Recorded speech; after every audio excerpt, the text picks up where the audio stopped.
Welcome to the live stream. It is Sunday live from Tenby in West Wales, where I am melting to death.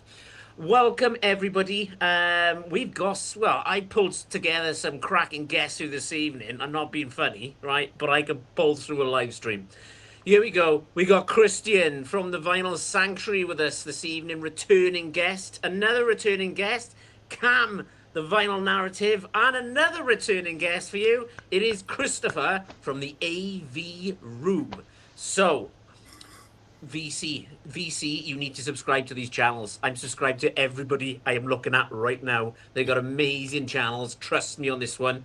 I will put a link in the description down below later on how much money these people have cost me.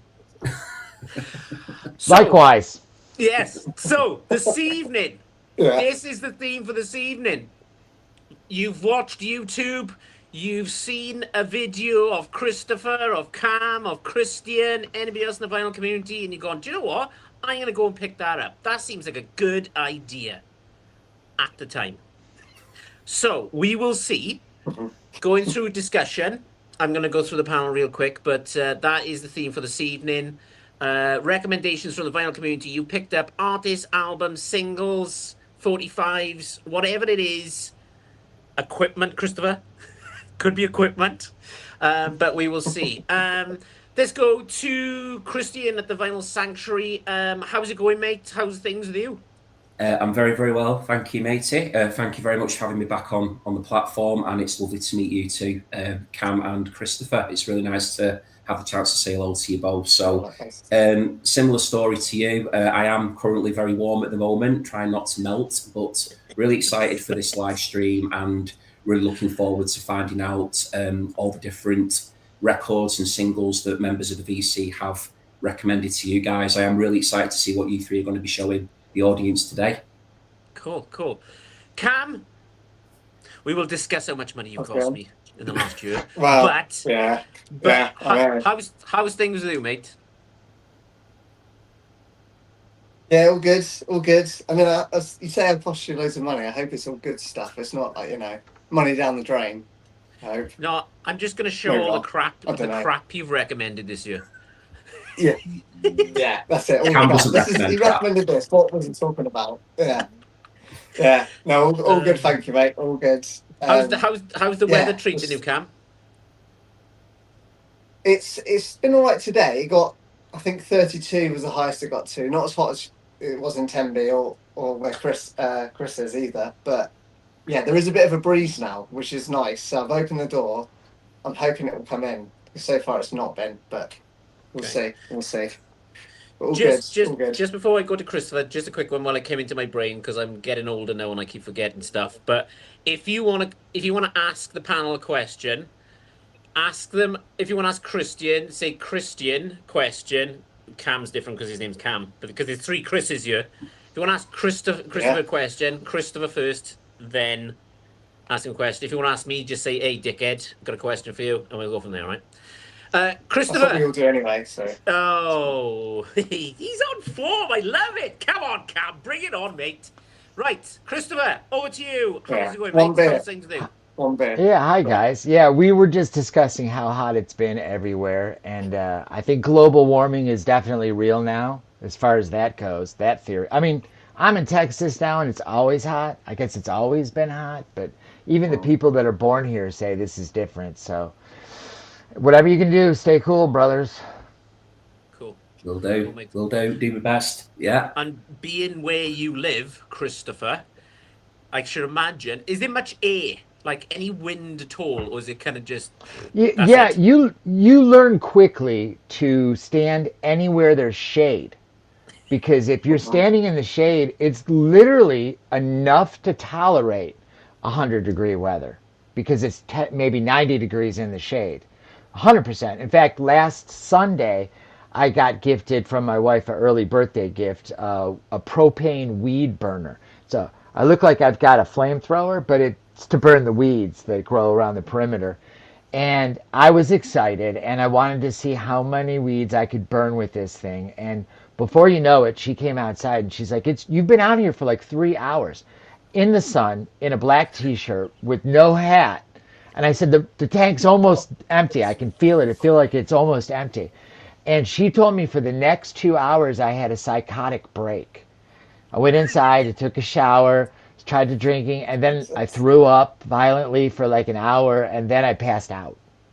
Wow. Yeah. So the next day I looked up the symptoms and it said, yeah, heat stroke. I gave myself heat stroke. Oh gosh. Yeah. I think the worst one Never I ever again. had when I went to Florida back in 1994. I'm going back a while now. When the Flintstones film was out, that's how far I'm going back, right? It's a while ago. We got to Orlando about 5 p.m. in the evening, and we were warm. So my mum said, "Right, let's go down to the pool." It was like a Howard Johnston kind of lodge, Yeah. kind of Oh, yeah, hotel. Yeah, Right. been to him. So we went down to the pool. We were down there an hour without sun cream. This is 5 p.m. Hang on, Yeah. hang on, right? Yeah. I've never had bubbles on my shoulder so big in my entire life. And my sister didn't catch it because she had a t-shirt on. She thought it was quite funny to poke it and watch the bubbles just burst. Yeah, that's next level, dude. That's, oh, wow. That's nasty. That's Yeah. nasty. Yeah. I had the nice. same a couple of years ago. We went to Lanzarote. Me and Liz went to Lanzarote, and I put sun cream on, factor 50, brilliant. Dried all off. Went in the pool, come out, got a towel, wiped my front, wiped all the sun cream off me, and it was the same effect. If there was water inside the bubbles, Oh. My God. but we are not here to talk about bubbles on my it's stomach or my nasty. front area. It's going to be a good theme this evening. I've been looking forward to this all week since I asked the guys to join in. But what a panel we've got, you know. I always get baffled sometimes how good of a panel I can get, but this may take some beating on this one. So we will see. I've been watching you guys for such a long time. You know, I've had you on live streams before. You've been gracious to be on before. And thank you for joining me. I do really appreciate it. And there's no sarcasm in that. I'm just being truthful. So thank you so much. Same. Yeah. That's lovely, that, So- Chris. Thank you very much. Before I start crying and getting emotional, let's go to the chat. So we've got Adrian. Hey, Chris. Adrian tunes in every week. First one in the comments. So brilliant. Here we go. Christy 186. Good afternoon, guys. Good afternoon to you too. We've got Martin McGrath. Hi, guys. Great panel as ever. So somebody agrees with me. That might be the only thing people agree with me this evening, but we will see. Let's have a look. I'm in New England, and it's been hotter than I can ever remember. We were discussing this before we went live. Yeah. I can't for June, July in Britain. I'm probably the same in Texas. I've never known weather like this in my entire life. I've got to be honest. No? 3 months ago, it was snowing, and now we're Yeah. putting up with this. It's kind of it's nuts. It's wild. Yeah, wild. But yeah. Even Music Man, I apologize if I've said that wrong. Have a good stream. Enjoy the summer. Brilliant. Thanks very much. So, yes, we will kick things off. I will go to Christian to start things because that's easier because he's right next to me. And I'll probably get confused at some point, but we will go with that. So, like I said, this evening's theme is recommendations from the vinyl community you've picked up, you know, and that kind of stuff. If anybody doesn't know what the hell I'm talking when it comes to the vinyl community, it's people who got YouTube channels that show vinyl, show CDs, cassettes, 8-tracks, Christopher, that you have picked up that you want to show. So, yeah, over to you, Christian. What's your first pick for this evening, mate? Okay, thank you very much indeed. So my first shout out is going to be for a channel which I think we're all going to be familiar with, and that is Jack over at the Vinyl Voyage. Jack up in Scotland, and he's got a brilliant channel and shows a lot of really, really eclectic music. He particularly specialises in psychedelic rock, I would say, but he's got a really broad taste of music. You know, lots of other types of rock as well. You know, a bit of prog in there and all kinds. Very, very knowledgeable, and he's definitely cost me a few quid in records, shall we say, but in the best possible way. So for people that tune into me regularly, they might be becoming a little bit tired of seeing this record, but it was one of those albums that I saw it for the very first time on Jack's channel. The way that he described it to me was, well, to his audience, you should say, but the way that I heard it when he was talking about it was very, very compelling. And I immediately went away and had to go and check it out. So the album in question is The Stairs, and they're a band from Liverpool. And the album that Jack showed was called Mexican R&B. Now, Jack has shown this album a couple of times, I think, on his channel to date.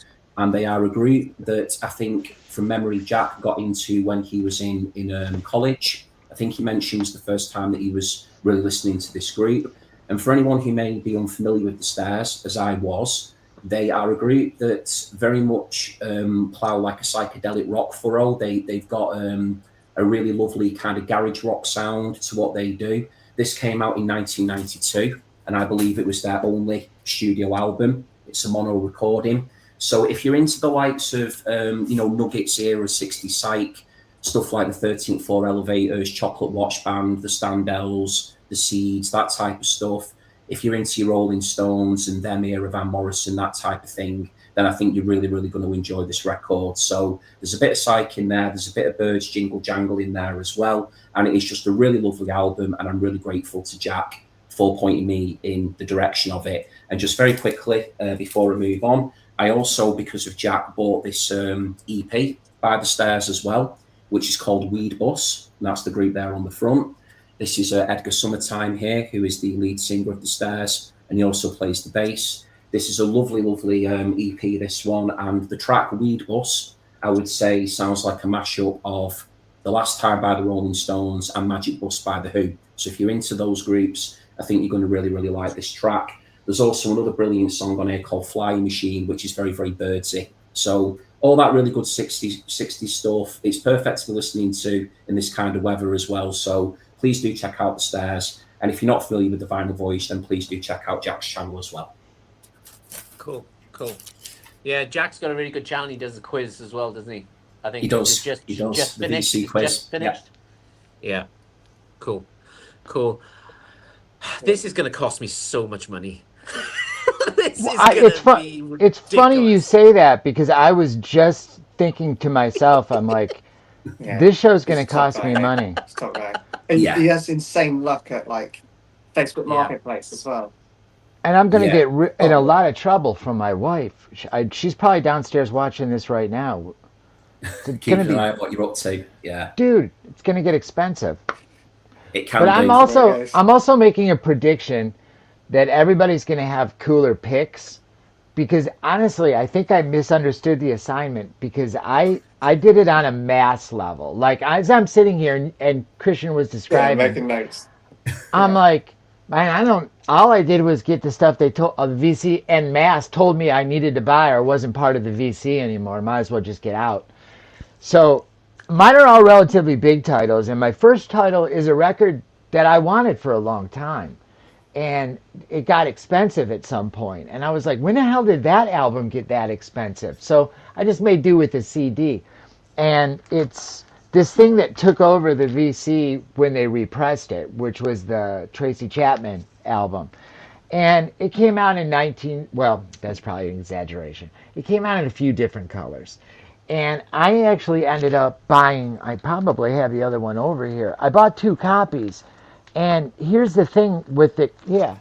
Here's the thing with it. The VC told me that after I bought one, that it didn't sound good, which was the red one from Walmart. People said they didn't like the way it sounded. And it sounded great to me, but they said I needed to get the black one. So I got the black one. And it sounds just like the red one to me. They sound the same to me. But I haven't played them since. You know? I'm going to be honest with you, okay? Perfectly honest, because you know what I'm like, Christopher. I am. The guys will tell you, sometimes I'm too honest. I don't ever want to hear Fast Car again. It's kind of them supermarket kind of songs that comes on, and every time it comes on, I'm like, and I bet it's a brilliant album. I bet it's a fantastic album. Yeah, it is. And the thing about it is when this album came out, I was working in a record store out of high school for a number of years, and I heard it to death. So Yeah. that's why I didn't own it, just on CD, and I wasn't seeking out a vinyl copy. I just heard it too much, and I'll go back to that sort of thing a few times with some of my picks because a lot of the stuff I just didn't need to hear anymore, and this was one of them. And then country artists covered the song and they appeared on the Grammys, and it was huge. So they got this thing out ASAP. They had been working on it, and Bernie Grundman mastered the original. It sounds fantastic if you have an OG copy, of which I've heard an OG copy. But I also don't want to spend still $75, $100 when I have these that will do fine, and I don't play it enough anyway. And one of these I'm going to send to my niece because she's into vinyl now. So. Oh, Nice. Yeah, don't always listen to the big VC is my takeaway from all of Yeah. this. I think, was it Luke Combs covered it? Yeah, Yeah. you're right. Yeah. And I only know that because I'm a fan, and I haven't got any of him on vinyl because it's just too expensive. I'm not. Is it forking out- really? Yeah, in the UK it's like $60, $70, which it works out about, I don't know, $90 to $100 for an album. And Yeah. I'm like, I can get a good couple of albums for that. Even Yeah, on absolutely. Rhino. Talking about Rhino, let's go to Cam. Mate, Yeah. let's head over to you. What was your first choice, and who Discovery? So first, I'm going to embarrass him. I'm going to embarrass him because he's on the channel. He's on the live stream. Sorry, Mr. Man. Eh, Yes! So you're the reason why I love this album. So yeah, hopefully the glare's not too much of an issue. But yeah, Mr. Springsteen, Nebraska. It was just one of those Springsteen. Like, I love the boss, and I love most of his work. I'd say like 90% of it that he's put out, because he's just put out an insane amount of records over his time.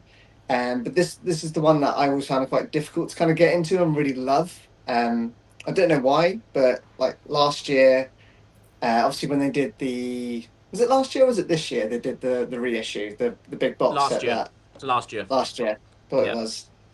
I remember I watched a video of you talking about it, and you were very like, I could just see in your eyes you were very over the moon the fact you managed to get it, and you absolutely love it. And yeah, I thought, you know what, that's just got to be my signal. If Chris likes it, I'm gonna like it. So decided to pick it up, and I went looking for what would be a really good sounding pressing of it, and I found this Japanese pressing of it, and it just sounds absolutely amazing. It's like, well, I think everyone knows this record, right? It's very haunting. It's very like introspective in its approach, and just very intimate and very emotional. Not something that you typically saw from Bruce, I suppose, at the time.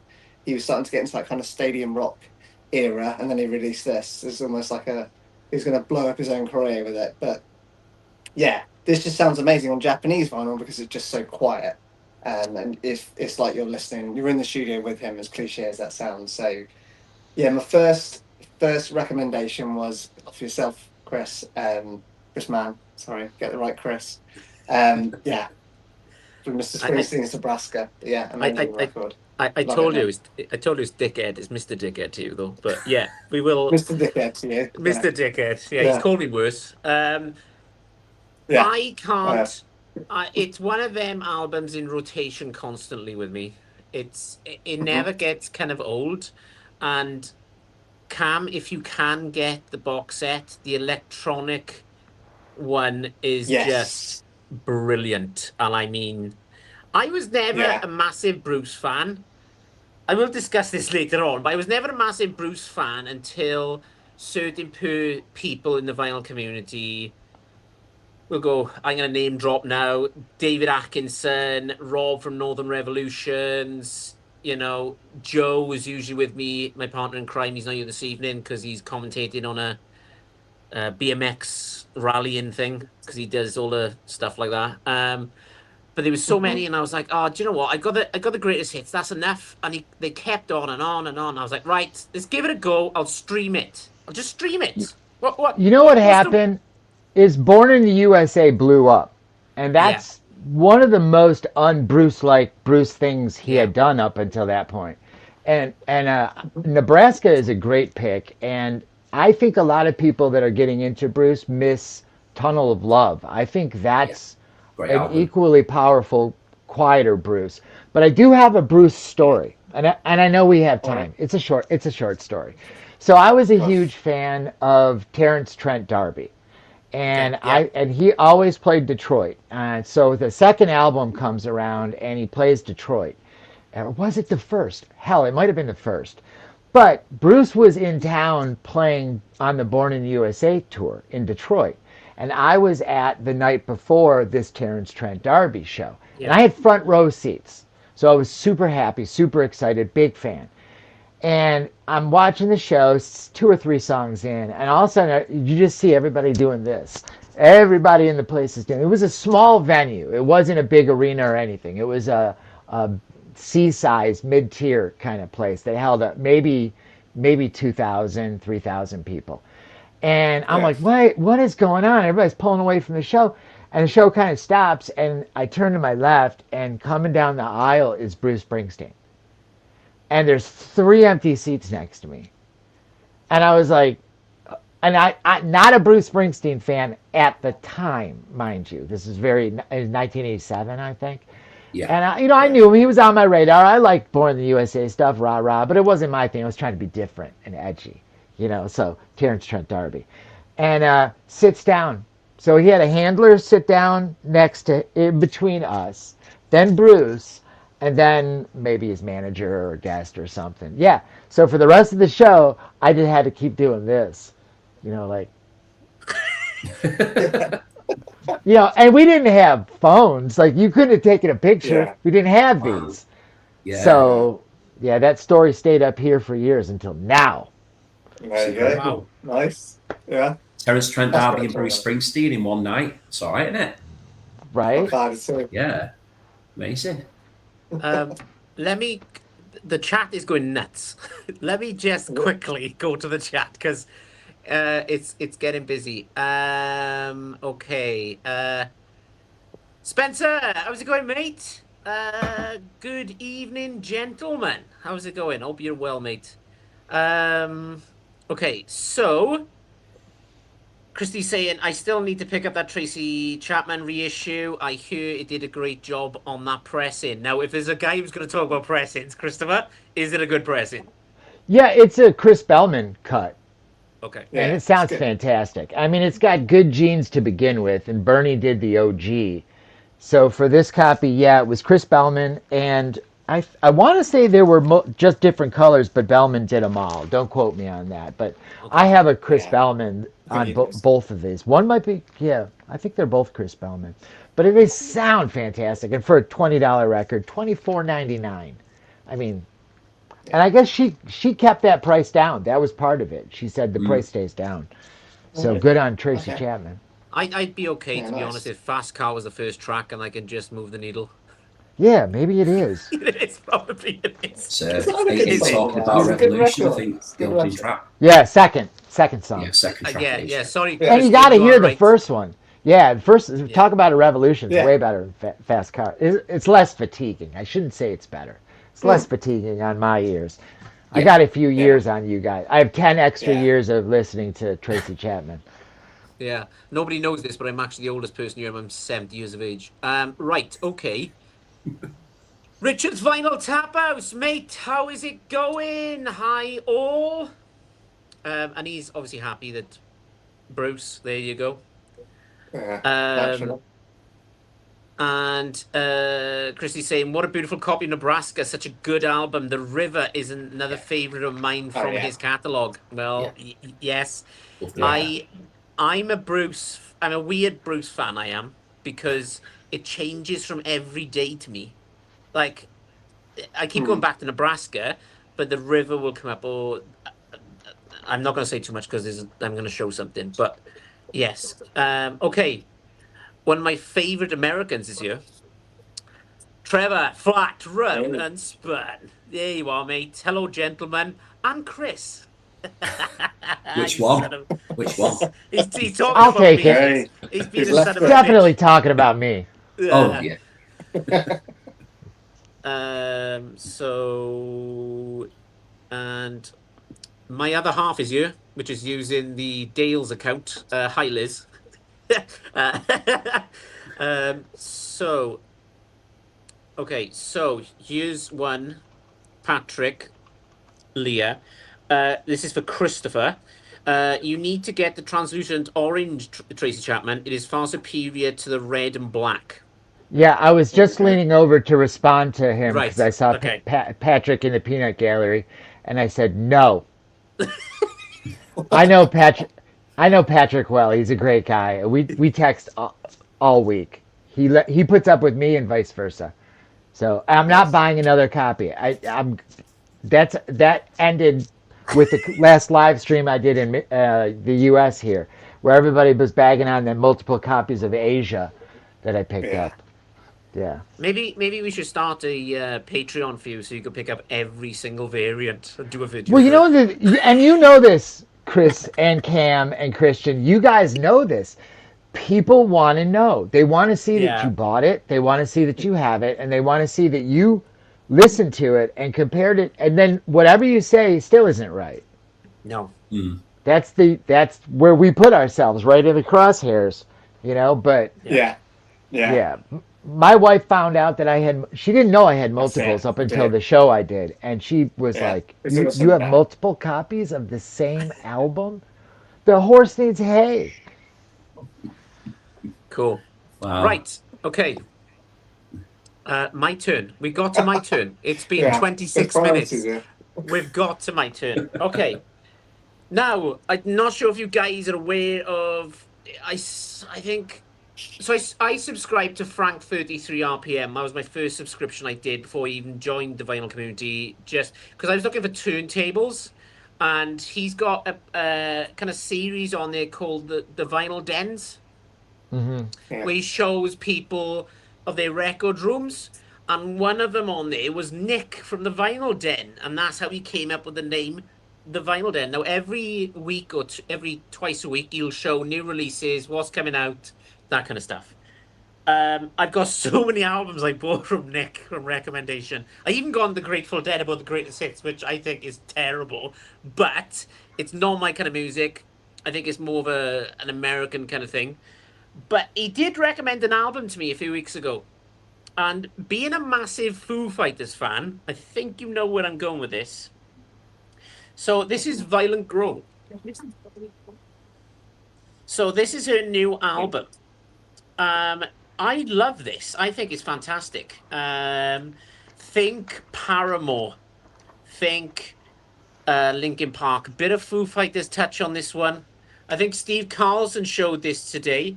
Because on the last live stream I did with him, he asked me, he said, Chris, have you picked it up? I was like, yes, I have. Of course I have. I'm a Foo Fighters fan. What am I to do at this point?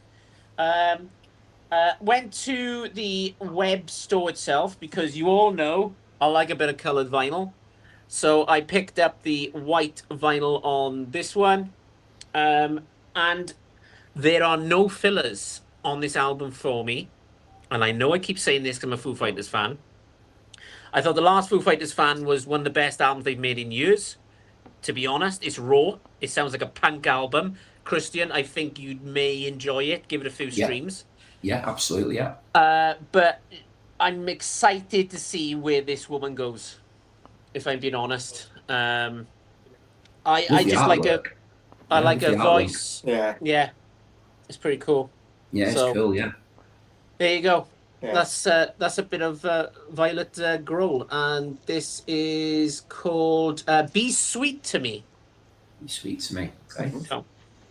Lovely. So that was my first recommendation for the vinyl community. That was the Vinyl Den, who does a video twice a week or once a week, usually I think on a Wednesday or Thursday. New releases coming out, and I've spent thousands.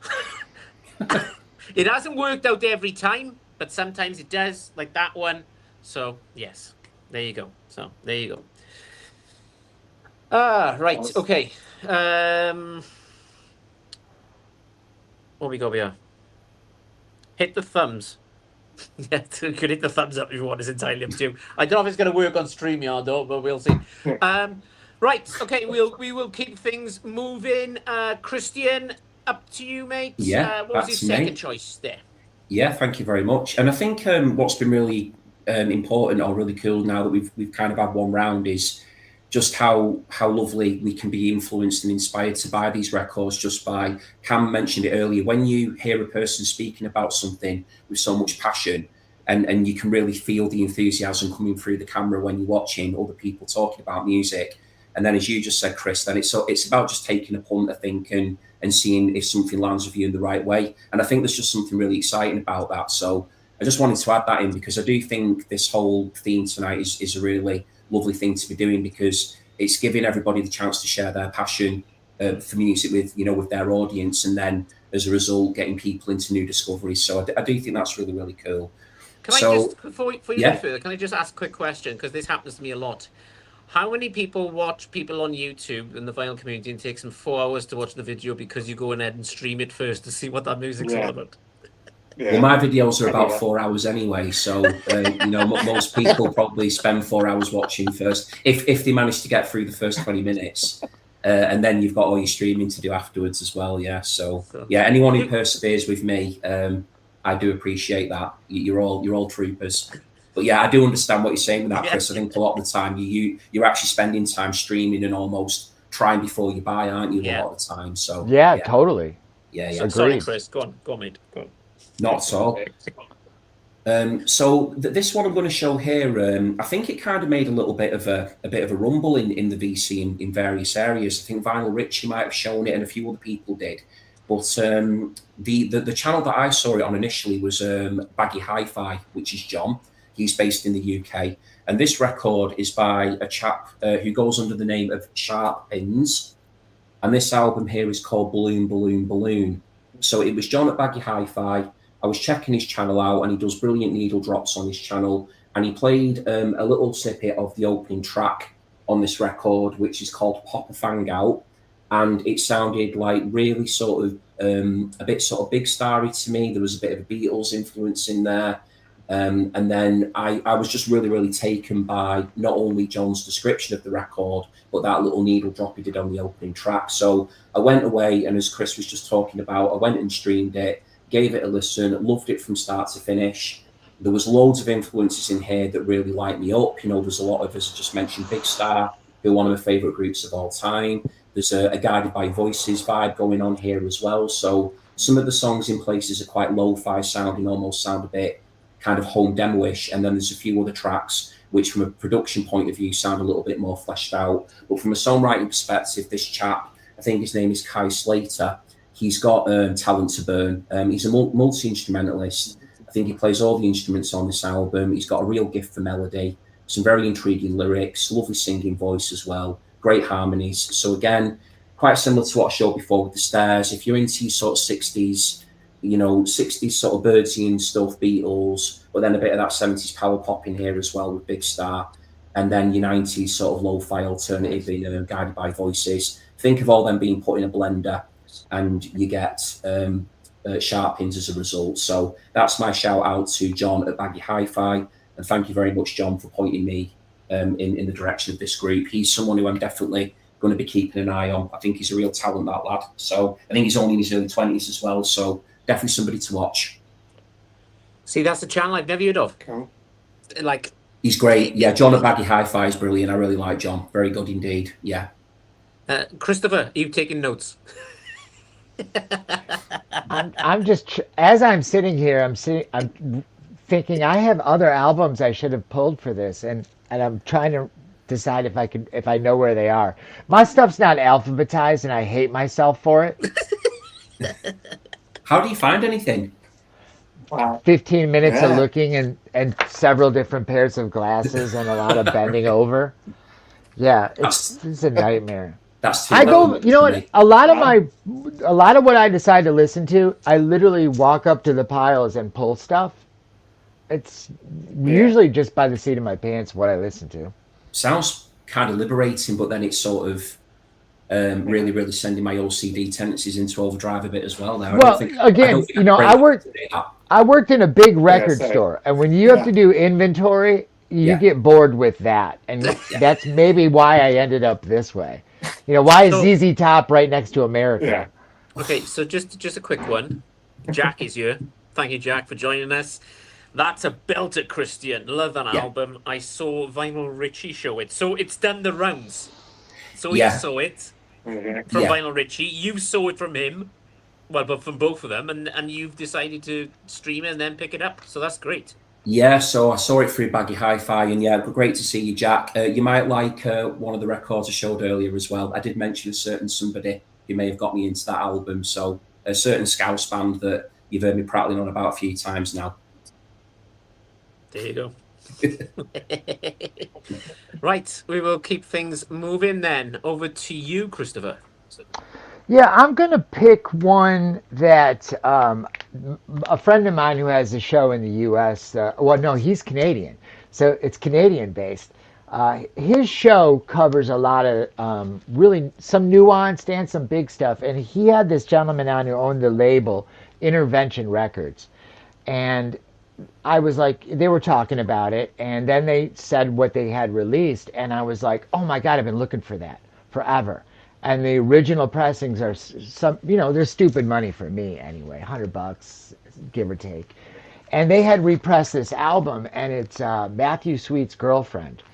And I saw this tour in Detroit. I was working at the record store, and this album was a huge thing for me because at the time, I was getting out of the heavier stuff, the metal and stuff that I was into, and I was dabbling more into college rock, if you will. And I think this fits that bill perfectly. It was probably his biggest hit he had, his biggest hit album. And the pressing is crazy, crazy good. But it's gone in and out of print a couple times. I think it might currently be out of print again, but you'd have to go to Intervention to find out. But a $60 record was way more affordable than a $200 OG on Discogs for me or eBay. So I like to be able to order it and get it quickly without having to scour Discogs for stupid money prices. And this fits that bill. Okay. Beautiful album, that. Yeah, it's so good. Is it So Pink? good. Is it Pink? Your record there, Christopher? Oh, Black. Yeah. Yeah, it's Also kind of that beautiful. It's got a real high gloss cover Yeah. to it. It's really well made. It's Lovely. high end. And Intervention, that guy, he gets it. Gatefold. Like sometimes they're advertising and you don't get, you're like, wow, this isn't so great. But he's got on the hype sticker 15 original tracks, 3 bonus demo tracks, so it differentiates. It's analog mastered, from the original tapes. That's everything you want in one statement for $60 on a classic record. Yeah. Oh, it's a great record, yeah. It's quite funny when anybody says that. I think of Christopher and Cam straight away. Mastered from the original analog tapes. In my head, I just go straight to. Right, let me make you Right? big. Yeah, 2 good seconds. work. Hang on. Right, show it again. Sorry, Oh. Chris. That's Intervention Records. That's the label that it's on. Okay, right. Yep. Cool. I wouldn't be surprised actually if Matthew Sweet was an influence on Sharp Pins. that lad I just showed before. He's got a bit of that Matthew Sweet thing going on as well, actually. I guess he's very sick right now. So- Matthew Sweet is it's terrible what's going on with him at the moment, isn't it? So here's the comment from Yes. Evan. Matthew Yeah. Sweet, he suffered a stroke back in 2024 while in Toronto, Canada. While on tour, he's had no medical insurance or GoFundMe. Oh, yeah. Yeah. I think awful. sometimes like the three of us will agree on this one. We're lucky sometimes we live in Britain where we got the NHS and we don't have to pay kind of I haven't been to a Absolutely. doctor. I haven't been to a doctor in 13 years. Just because and you're looking good, mate. Yeah. Well, got a lot of fake teeth. Oh my goodness. Okay. Right. Okay. Let's head over to Cam. Come on, mate. Where you go? Cool. Yeah, just my signal went really funny then. Sorry, so I missed some of that. But yeah, Intervention do great stuff, and yeah, I'm with you, Chris. In that, I'd rather get a reissue than an OG if it's going to save me like 90% of the cost of that. Because half the time you don't know what you're getting either with originals. You know, they could sound great, could sound absolute crap, but yeah, Intervention do amazing stuff. So nice pick. Yeah, next one. I think this one made some. I think it made some big waves in the big VC, I suppose we'll call it. Because I saw it through. I'm sure Mazzy showed it, and the way I heard about this band was through Fidelio's Frequency. He's got a really great channel. But yeah, he recommended this as like I think it was on a Steve Westman live stream. He recommended this, but he also did it on his channel. A band I've never heard of. They're a US band, but they sound remarkably British in their kind of style. It's a band called Bridget Calls Me Baby. I don't know if people have heard of them on the channel at all. No. But yeah, I'd imagine all of us would probably enjoy them actually because they've got a real they wear their influences on their sleeve. There's no doubt about that. I'll take out the sleeve actually so you guys can see it. But yeah, very 80s sounding. Pretty much the lead singer sounds like a spitting image of Morrissey. And the guitar work on this, it's just a very emotional guitar rock album with a bit of synth on top as well. So if you think like the Smiths meets the Killers meets like that kind of like post-punk early 2000s British indie sound, it's very much like this. And just this is their sophomore album called Irreversible. But yeah, not a bad song on this at all. It's a fantastic record from start to finish. But yeah, if you like big guitar riffs, kind of in the style of like Suede and the Smiths and the Killers, if you mix them all up, this is what you'd get, I think. And yeah, I've really loved it. And yeah, I'm enjoying going back through their debut record, which is even more like the Smiths actually in their sound. But yeah, just an amazing album. I'd never have heard of it if it wasn't for Fidelio's Frequency and Mazzy, and I'm sure a few others have showed this before as well. So there you go, Bridget Calls Me Baby and Irreversible. Great record. Probably one of my favourite albums this year, actually. You've sold it to me, cool. Cam. You've sold it to me. Okay. I thought you'd like it. 100%. Yeah, There you you sold go. it to me as well, to be honest. You've just cost me about 30 quid knowing you. That sounds fab. Keeping a 25 list. quid, I think. It's alright. Yeah. It's cheaper than normal. So Christy is also agreeing with you, Cam. They sound up my alley, but Oh, I sorry. missed the name of the band. There you go. Bridget Calls Me Baby. They're called, Bridget Calls Me Baby. Okay. which is a weird name, but yeah. Jack's asking Cam, are they British? Yeah, I was going to say No, that. they're not. They're American, Oh, they're American. Okay. which is so weird. Because the guy just sounds it's not weird because they're American. It's weird because he just sounds so much like Morrissey. Like the first track on this album. you So think it's is him. he singing in? Is he singing Cam in like with a bit of a British accent or like an affected Kind sort of. of thing? Yeah. Yeah, you know how I think so. You know, kind of similar to how I guess Morrissey kind of used to croon a little bit, almost like in that Sinatra style. Yeah. Kind of like the reverse of that, if that makes sense. Yeah, That sounds cool. Yeah. Yeah.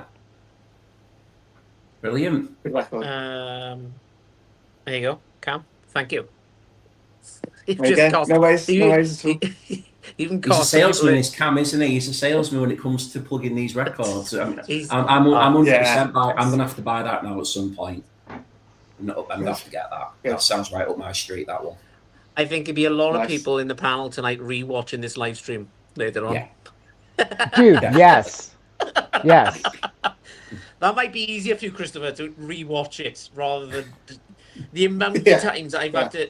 This is not me being big-headed because I got so much going on. I got the chat going on. I'm trying to. I have to rewatch it and then I'll text you, like I'll text Joe and go, "Oh, remember that album you showed the Canadian special? Where can I get this from?" And he's like, "Oh, they don't make it anymore." Son of a bitch. Yeah, that's so good. in fact, I think you guys would agree. There's oftentimes I'm watching your shows or someone else's shows, and I'm like, oh, I can remember that title. Yes. And I couldn't. And then so it happened so much. I was on Steve's show, and the guest was the guy that put that record out. And Steve said, "We'll talk about your label," and he held up, and I go, "That's the record that like months Mazzy talked about on his show." And I was like, and I'm on the panel, and you guys next to me. So literally, what am I going to do? Not order it? I was on the show with him telling him I'm going to order it, and I love it. Neil Arderly is the album. Yeah, Craig from Analog October Records. But yeah, that's what I mean. Yeah, you're watching the same stuff, making these same lists, and then still stuff slips through. There's only so much you can buy. That's true as well. It's probably a good thing, true. actually, thinking about it. It's probably a good thing, just to save a bit of money. Yeah. So I'm going to recommend a band and an album that nobody's heard of. Okay, Confident. let's go. And they're Canadian. Right. Go on, then. They're called Black Tea. right. Never heard of them. Oh, yeah, exactly. They are available on Bandcamp. Yeah. Think indie rock. Okay. Christian, Cam, and I think Christopher would really enjoy this album. I like the Seriously. cover. Yeah, I like that cover. Yeah, it's a nice And cover. their logo. That's quite cool. Yeah, the logo is cool typeface, isn't it? Yeah. So, very nice. Right. they're from Saskatchewan, where Joe is from. They came into the shop with Joe and kind of like, we're touring. Do you want to promote our album? And he was like, well, have you got a physical? He's like, yeah, there's a vinyl. And then Joe was like, this is freaking amazing. Like, why haven't I discovered you guys before? So I'm trying to compare them to another band. It's our version of the Coral. Oh, okay. So it's raw. It's not what you're expecting from Canada. It's bloody brilliant. And I mean, like, fantastic. You know, you got 11 tracks on this one. It's on black vinyl. You can pick it up from Bandcamp. They just, I love them. I absolutely love them. Don't know if they're going to come to the UK. So the bottom two are statues, so just take that out. But that's the band. It's 3-piece band. But yeah, Good it's photograph like that. I honestly, guys, I think you'd enjoy these. Yeah.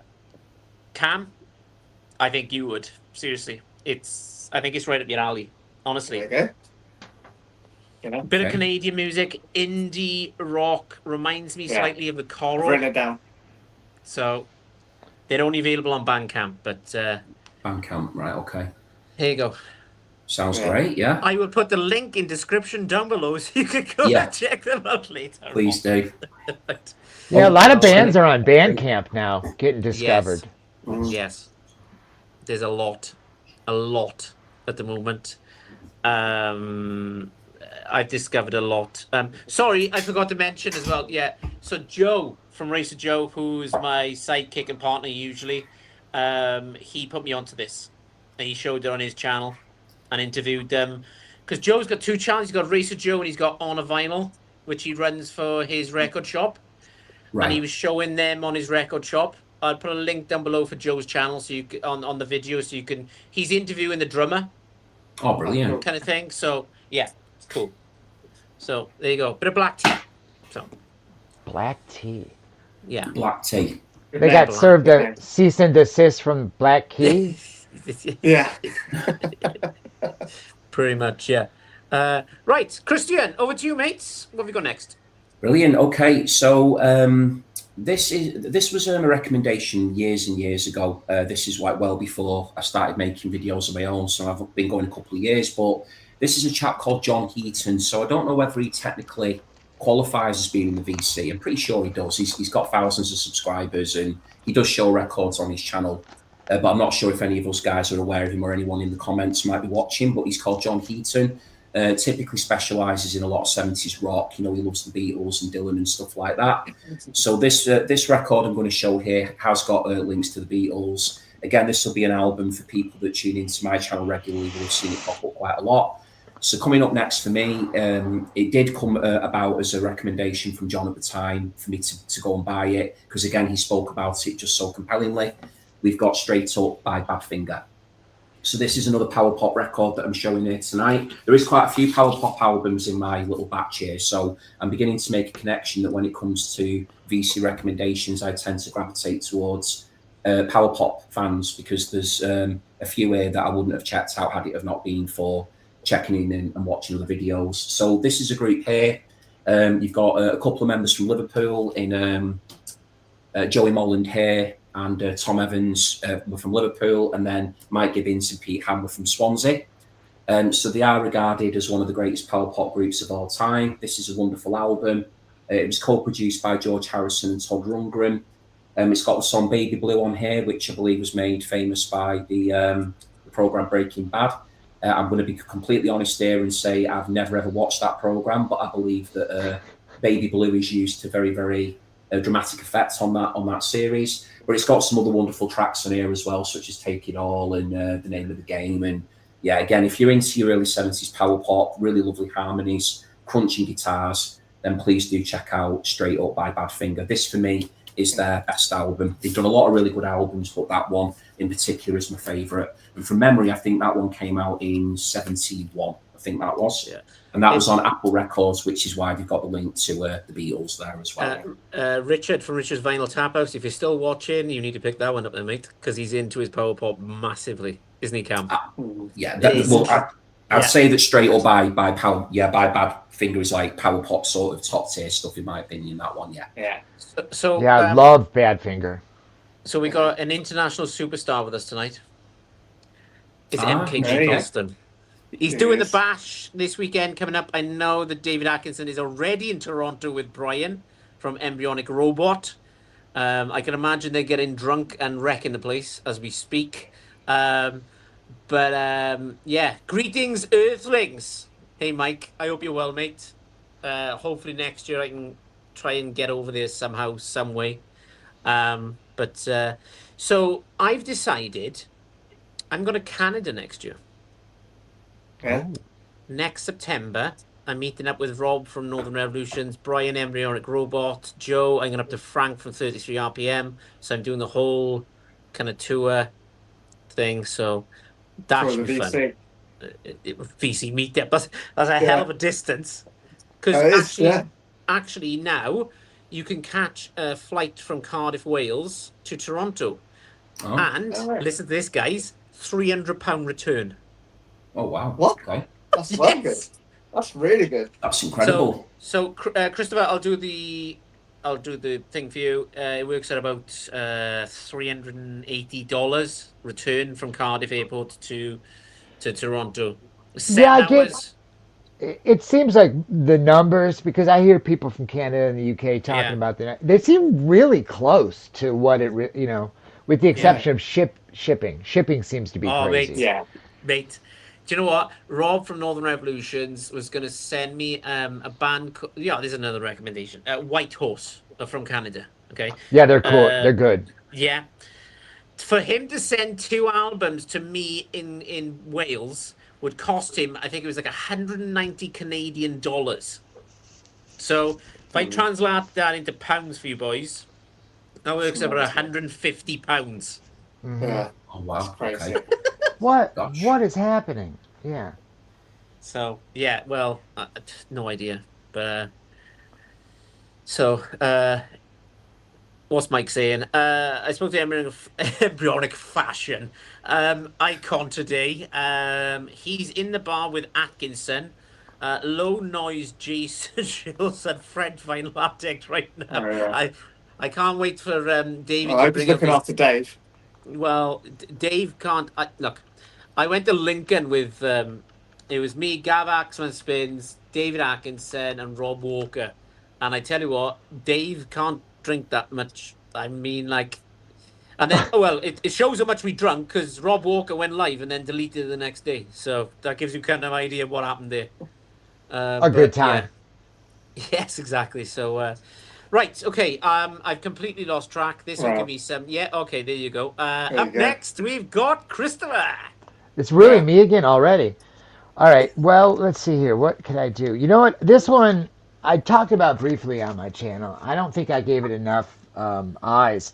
And I want to say this was Dylan from Noble Records, who's quite well known. Who recommended, and I had known about the band, but I didn't know about this pressing. And this is the Black Angels Indigo Meadow. And the Black Angels are very much like drone rock.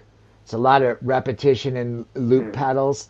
Um, this is not that. They definitely took a turn in this album, and if you can see by the cover, it's more sort of folk art psychedelic than their other stuff. Much also sounds more like a band for the first time as opposed to the drone rock of their earlier stuff, especially their first album. But aside from the music, the presentation, and you see this little burn mark? Yeah. That's throughout the whole pressing, and those burn marks appear in different places in the insert. And I only figured that I thought I got it ripped off or a defective copy, and it only was doing research on this record that I saw other people said the same thing. Don't worry, the burn marks have all been placed in different. Like it's crazy, really artistic album. And if you like psychedelic rock with its feet rooted in rock as opposed to pop, this album I think would make you happy. The Black Angels, and don't like if you look into their other music, it may not be to your liking. It's that different than this album, but I highly recommend you at least stream it. Indigo Meadow. Indigo Meadow, definitely. Yeah. Nice one, Christopher. Yeah, Nice. Yeah. make a note of that one. Indigo Okay, Meadow. 2 secs. Of Jack Beer. So, love the Black Angels. Wilderness of Mirrors is a great album too. Yep. So, yeah, it's. Hang on. It's good What's to know Mark- they have fans. Definitely, yeah. Really, Okay. really good band. Yeah. One of my favorite people on the planet is you, Mr. Mark Morris. If nobody knows Mark, you've got to watch him for entertainment purposes only. He's brilliant. I've had Mark on a few times. I would pay monthly to see the deleted Walker live stream. I bet you would, mate. Yeah, I was there. That was fun. Kept checking out the women, going, "Oh, you're fit." Yeah, stop drinking. Let's get you back to the hotel. But yeah, sorry, I keep saying Chris. Christopher, good one. Really good one. I'll have to check that out. Cracking. Cam, please, don't cost me any more money. Just be nice, right? Okay. Cam, over to Yeah, you. me too. Cool. Yeah, I'll definitely check that one out. Okay, I'll go with the record that I think again a few people in the VC have recommended this. I probably won't call out every channel I've watched it on, but a few people did. So I think I want to say Dylan did at Noble Records because you just mentioned him, Chris. I know Harvey at Spin the Black Circle mentioned it as well, and that's probably the reason why I picked it up because he WhatsApped me. He's like, "Mate, you should get on this. I think you'd really love it." It's a record that was released on Coal Mine Records. It's very much got like a Stax kind of sound to it, and I think they're from New Orleans actually. I think it is Par Greens with Emeralds, and they are a 3-piece. Very much in that kind of Stax kind of sound, and the way that Harvey just spoke about it, I was like, yeah, I probably will enjoy this actually quite a lot. And I think Coal Mine Records just put out some really great high quality stuff anyway. I like pretty much most of the stuff they've put out on that label, which is really dangerous because importing them over to the UK can be quite expensive. So yeah, I've not picked up everything they've done, but this record is it's very much like, I'd say it's kind of like an imitation almost of Booker T.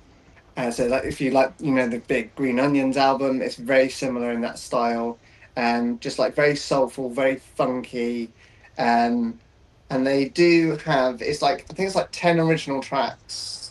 I'm just looking down the number. 10 original tracks and one cover.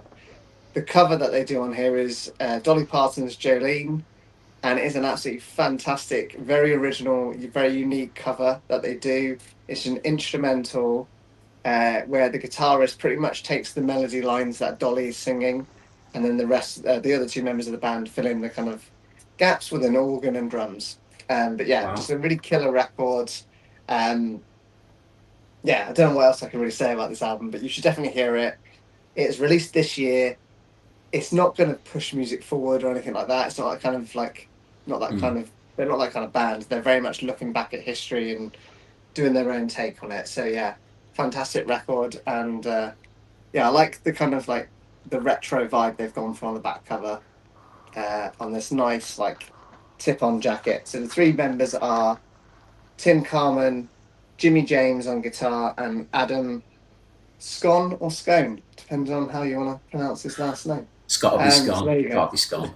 Let's be British. Scone, We'll so go I with guess Scone. We're going to get into Yeah. the scone debate as well. Well, pick up the telephone. Is it cream or Yeah, jam or jam there you and go. cream? Yeah. No, that sounds amazing. That Cam. I Oh, was I going to was ask you. Are there any sort of vocal tracks on it, or is it all instrumental the entire album? It's pretty much instrumental the entire album, apart Yeah. from the last track. I won't ruin it, but there is some like, it's technically vocals on it. But Right. yeah, I'll let you stream it if you want to hear it. Yeah. The last track, yeah. Sounds Nice great, little Cam. end bit, actually, it's really nice. Brilliant. Cam, that should maybe be speaking part of the vocals. Cam. but yeah, That there you go. should. So yeah, Cam, band's that called should- Farlow Greens, album's called Emeralds. And I think it's their debut album, I want to say. Okay. There you Cam, go. that should be on green vinyl, mate. Well, yeah, that's a no-brainer. What colour? Did it come on black vinyl or was it on green vinyl, Cam? So again, mate, I lost you, sorry. Was it on green vinyl, which it should be, or was it on black vinyl? So it's not. It should be. It's on black. That's okay though. Okay. There is a green variant, but again, I was gonna it's say- just Ah. expensive. That's the one I need. Yeah, so it's on black, and it should be on green because it's should be. Yeah, that's a great pick, Cam. Yeah, there you go. You'll be alright, Chris. You can probably get it for a reasonable price. Yeah, and I love Okay. instrumentals. Half of my stuff is instrumental soundtracks. Yeah. Okay, Awesome stuff. so it's Alex from Beer and Vinyl. That's their second record in green. We Dream was their first, and a few years Yeah. ago. Yeah, I know you do. I know you're a big soundtracks guy. Yeah. Right. Okay. I think it's my turn. Am I right? It is. It is. Okay. Right. There you go. Christopher and Cam. That must be their second then, and then In Green's the first. Yeah. Okay. Let's talk about Rhino, shall we? I'm looking at Christopher and Cam for this one. So, recommendations from the vinyl community, where I watched Christopher and Cam on videos. So here we go. Get ready. So, we've got Fleetwood Mac. Nice. We've got Loaded. We've got The Stooges. We've got more of The Stooges. Even better. Great record. Great record. Yeah. Best one. And my favourite one is Buckingham and Nicks. Very good. Oh, Very yeah. good. Yeah, Nice. yeah. Started my channel on that one. Yeah, you did. Yeah. Yeah, that's why I saw you. And So I haven't gotten any better. Oh, you have. Come on. I've spent. I talked to Christian when I was Yes, you talking have. backstage, and I was like, the amount of money I've spent from these two guys alone is insane. But I really enjoyed it. So it's been a cool ride. I have enjoyed it. Apart from when Sorry. Cam shows jazz and then he loses me slightly. But Oh, they're falling over. There's so many. You. This is my problem with Rhino, and this isn't even all of them. Oh my goodness, look at that. You know, holy moly. That's saving And- you money. That's the weight of the Rhino there. yeah, and they're sliding because of the jackets.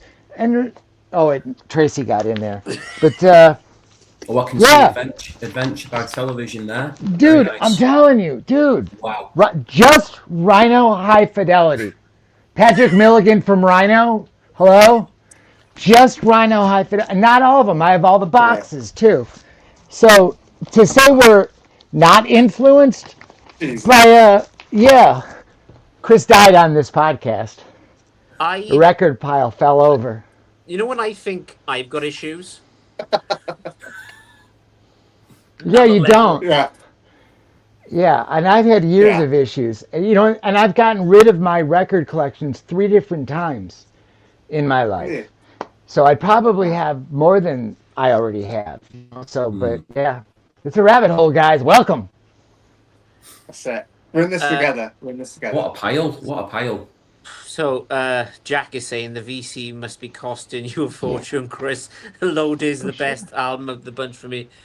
Yes, probably. Right. It was, yeah, and then Mark saying, oh, you have issues, Christopher.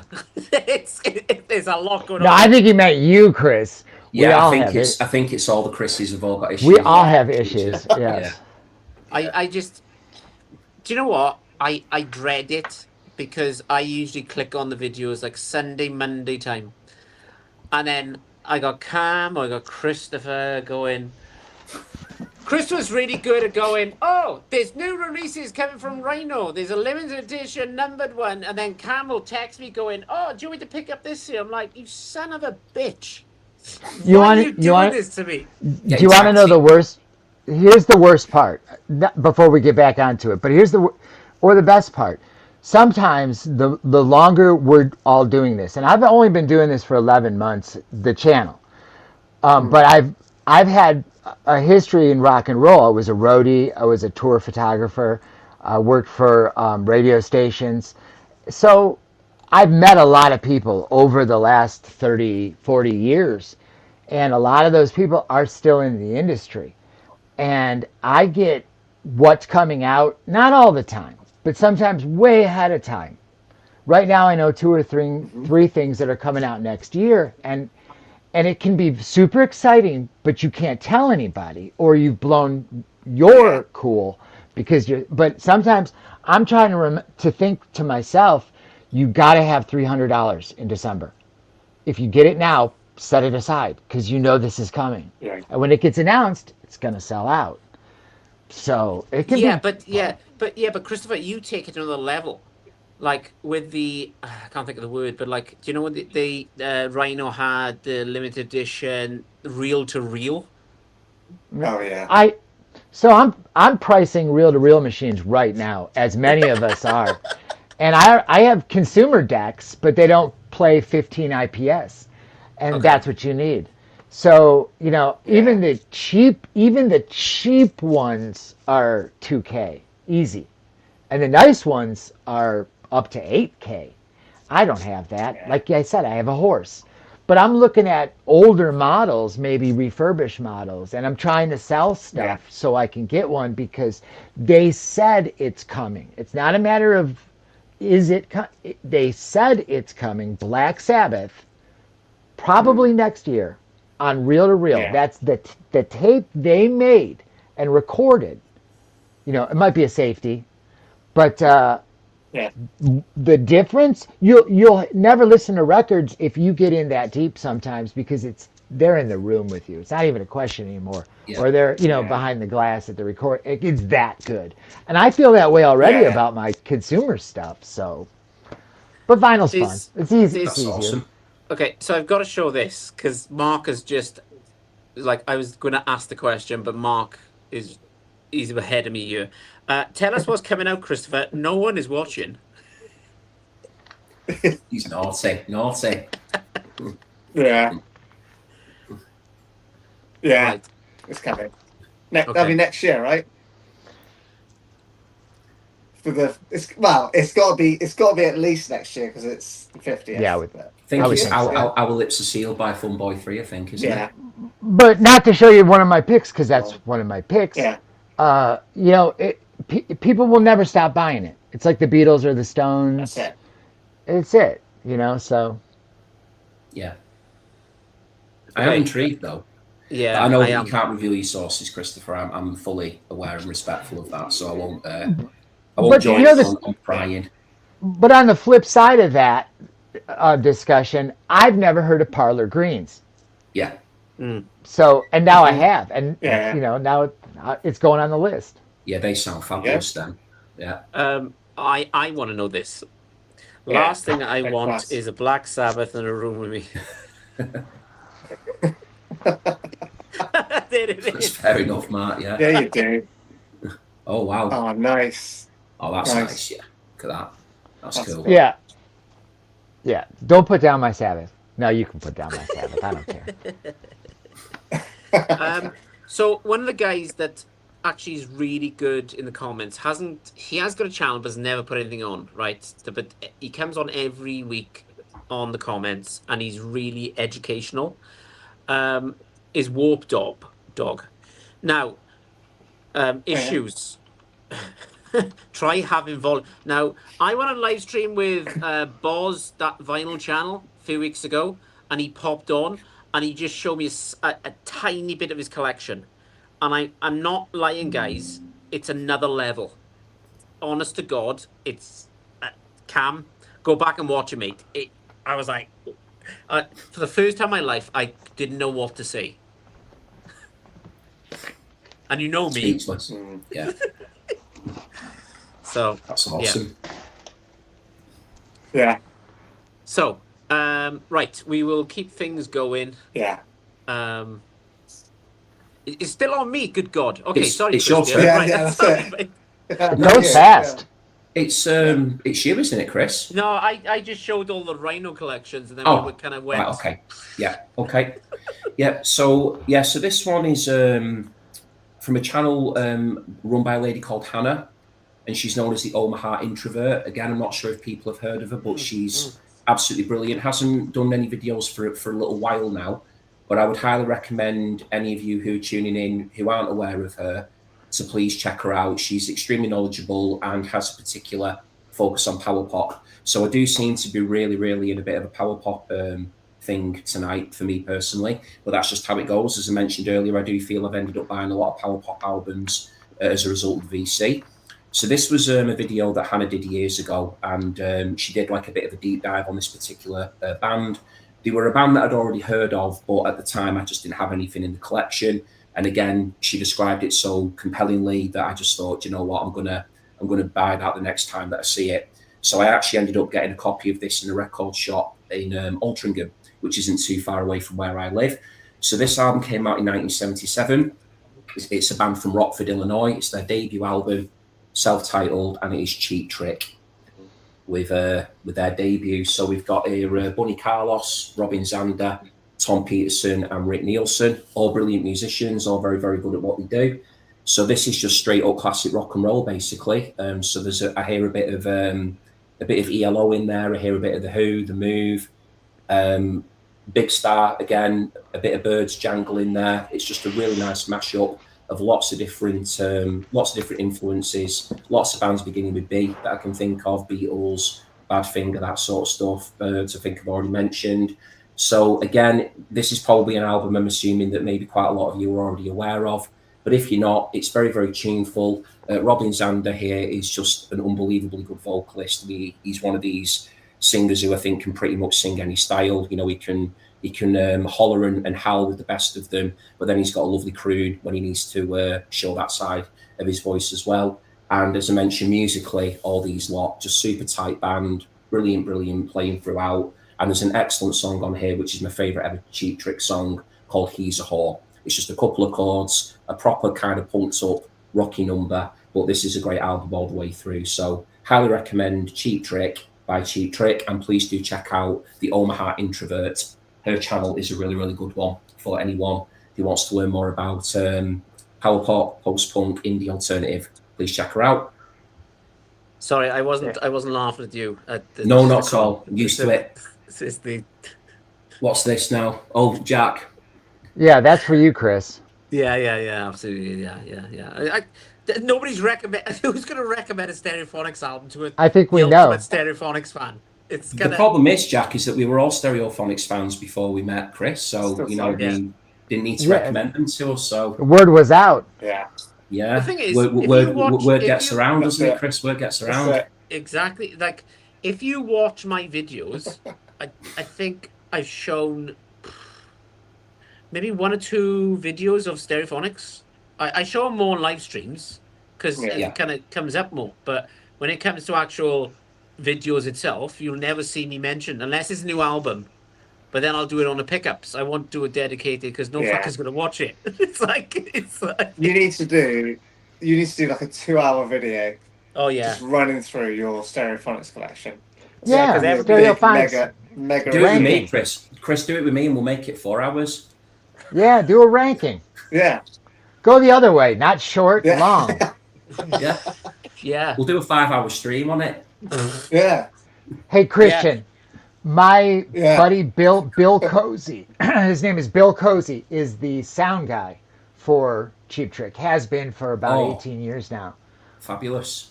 Yep. Great stuff. They're such a good band, aren't they? I mean, just So good. so So good. next Very- level. I actually think And they're for- underrated. Underrated. Dude, I and for think. their age, I mean, Yeah. they're still doing it. They're still out Yeah. there and killing it.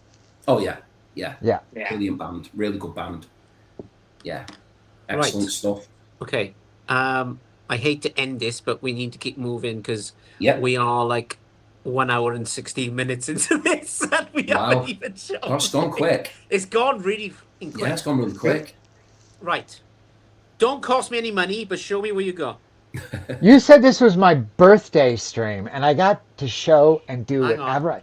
That's how he got me here. 2 secs. 2 secs. Hang on.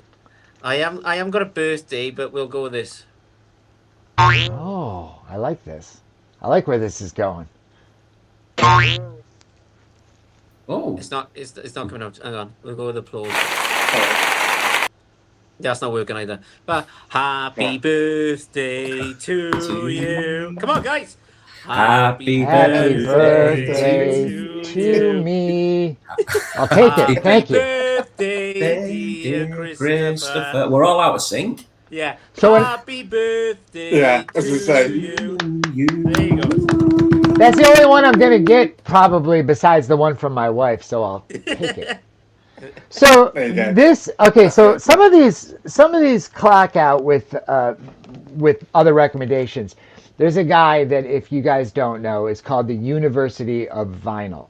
Yes. And the fella Tim that runs it is he's like a doctor of science when it comes to run out grooves and best sounding pressings. You can listen to him; he knows what he's talking about. Great ears. And he had recommended prior to what I'm going to show that I pick up this REM. This was a CD release. This is after Bill Berry, their drummer, left.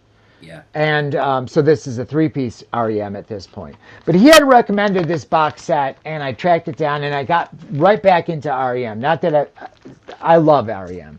I saw him on the Document tour when they did that tour. And so they mentioned that this was coming out. Oh. And this is the DSS box set, Yeah. Definitive Sound Series box set of the first 2 albums, Chronic Town and Murmur. And you don't know what good REM sounds like until you've heard this thing. This thing, I mean, it's like the other box sets that they've been coming out with.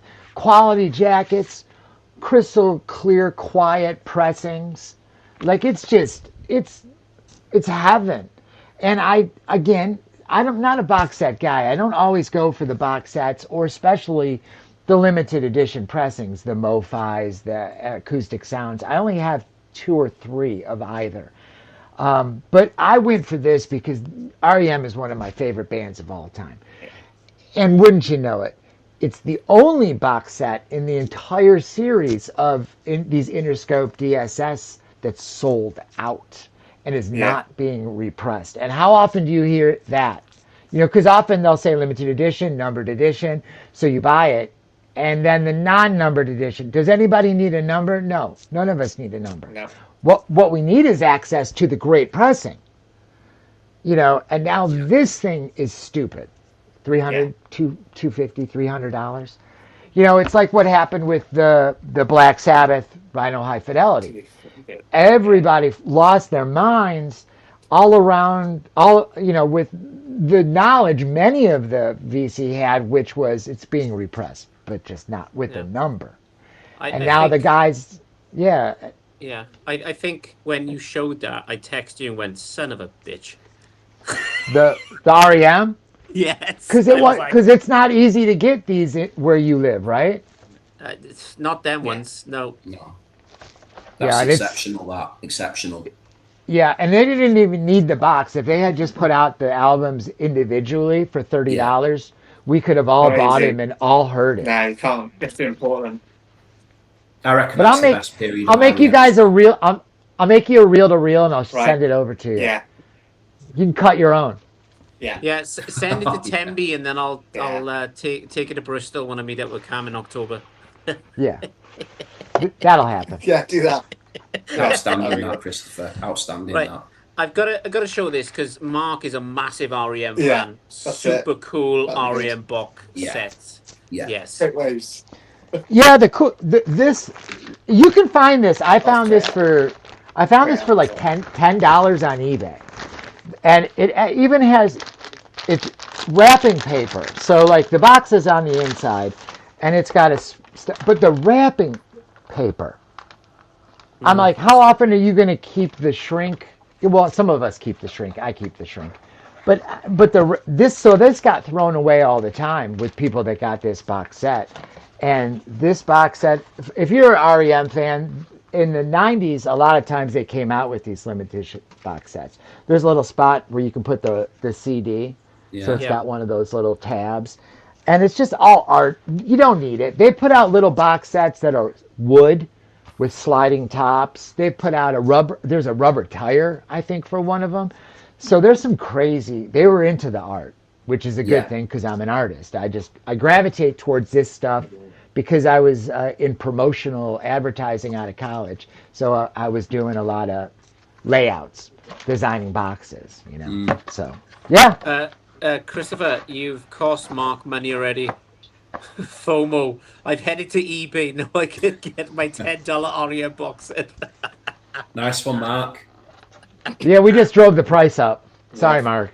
I'm just getting over what you've just shown me there with that, Christopher. That's awesome, that REM box set. I mean, unbelievable. And as I said before, I think you agreed. I think, Cam, I think that's the best period of REM, that early stuff. Yes. Like Reckoning's my favourite album of theirs, which was obviously right after Murmur. But yeah, I mean those sort of first 4 or 5 albums were unbelievable, weren't they? Oh, yeah. And I saw him on the Document tour. I was in high school. My buddy and I snuck out and saw that tour. And then years later, I saw him on the late, and it was a different band. Yeah, like U2. Yeah. That's a good comparison, isn't it? Like U2, early U2, REM. It's like, I know what you mean with that. Yeah, it's like taking that leap over to a major label, but then still trying to kind of retain the old identity to some extent, but then having to do it with commercial appeal and hitting unit sales and all that stuff that comes with the big hitters, the big labels. REM did it though. I saw REM on their Reveal tour in the Principality Stadium in Cardiff. So I didn't know. I knew Losing My Religion, and all that kind of stuff. But for me, Imitation of Life, that really grabbed me with REM. Not the early stuff, Imitation of Life. I just thought that was amazing. And kind of talking to like Brian, Embryonic Robot, because he loves his REM, Christopher. I'm always like texting Christopher going, where should I start with this? Where should I start with that? Doing his head in, But Christopher, I got to give it to you. Your video production is always really good, and it's always easy to understand you. Where you watch some channels, you're like, "What the fuck are you talking about?" Like, it's kind of, it is, don't it, guys? You know what I mean? Because sometimes you watch some videos, you're like, "What the fuck are you on about?" Like, just speak English, like. But he cuts it down into pieces. Like, this is what the box set looks like. This is what the outer thing looks like. This is kind of, and I played it. He's fucking played it. Most people don't even play it. Yeah. Like, and describe what it's like. I got so many text mess or emails, comments. I got so many. That's my age. I got so many comments on my last video that did stupid numbers. Stupid. It was a joke. I did it in the morning. I actually hit my camera. So if you watch it, over 16,000 views, and the camera shifted. I'm half cut. I'm like this. So I'm talking about the record, and all my graphics are over here where the tire is, and because I was so shoddy, but I never played the record. I didn't show myself with it spinning. People lost their minds. What are you talking about? You didn't even play the record. You didn't even show the record, dude. I'm like, I thought we all did. So I fixed it with the last episode. And I'm getting the same comments. Thank God you showed playing the record, but I don't see the 1999 playing. So are you pulling my leg with that? It's like, God damn, dude. This is the only thing that gets me with YouTube is kind of you're showing people the record, but you can't actually play the record for them because we get done for it, and it's kind of Every time. yeah. Yeah. And we're not making audience. We're not making money at this. Unless you have 500,000 views, you're not making money. If making money is $100 to you, you've never fed a horse. So I'm making thousands upon thousands of my videos, mate. 50 views is just ridiculous. I knew it. You're retiring next year, aren't you? You said, yeah. Yeah. I mean, this is truly, we do it because we have to. Yeah, it's the passion of music. It's the love of it. That's it, Chris. That's it. It's the love of it. Out. It's about sharing your passion for something that you, like you say, Christopher, as well, that I think when people love collecting music as much as we all do, but then you've got that extra incentive or tendency or whatever you want to call it to then start making videos, turning the camera on and talking about it, which, isn't for everybody. And some people feel very, they have to do that as well. Or some people want to do it and they may be working through whether they will or they won't. And I think for all of us, it's just about sharing that knowledge. And as I said earlier in this stream, Chris, I think what I love about this idea you've done tonight is that it's paying tribute to channels and to other people who are passionate about music and giving everybody a chance to learn about new sounds and to go away. I mean, what I love about this is that, tomorrow you could watch a video and discover your new favourite band of all time. Yeah. That's the excitement of it for me, because you never quite know who you're going to listen to next or where you're going to learn about your next favourite band or artist. Christian, I'll set you a perfect example. Exactly the REM box set he showed me. It triggered in my mind going, oh, I saw them live. I was so big into them at the time. Totally forgot about them. And I'm going to be honest, Cam's going to laugh his tree off now when I say this. I've got the greatest hits of REM. But then I was like, oh my goodness, it's kind of, I forgot about that. You just forget about it. And it's kind of, you need to do a deep dive. It does happen like that. It's like tonight, like with Cam showing Bruce Springsteen and Christopher showing Matthew Sweet as well.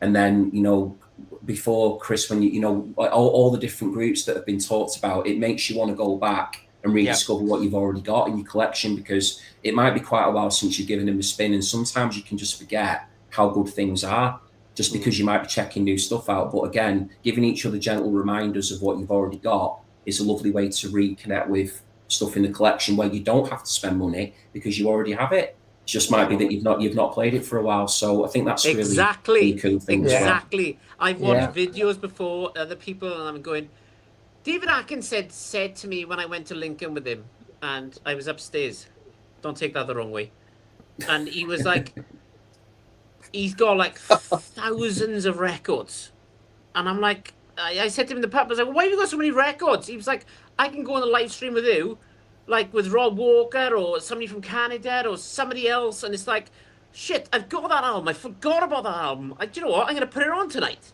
and rediscover that artist or that band or that kind of stuff. Unless it's jazz, and then I don't really give a shit. But you know what I mean? You're again the subject. It's kind of... Anyway, talking about jazz. Here we go. Come on in. Where you go? I knew this was coming. Do you want me to show a jazz album? I would love to show a jazz album. I'll go to the toilet. I'll come back. All right. Okay. I call this white guys in jazz. White guys in jazz. What I like. What's the? It's like Seinfeld. What so- does for in it. jazz? All right, I've shown Go one. for it, Cam. I want to I see wasn't Cam. going to show Come on. one. Yeah, let's have a look. We want to Come on see in. him. Yeah, I want to see it. He's gonna have He's a got to drink take a first. swig. He's Yeah. gonna Well take then, a swig. alright, Go on, fine. Chad. Take a swig. Cool. Go on. So I know Mazzy showed this.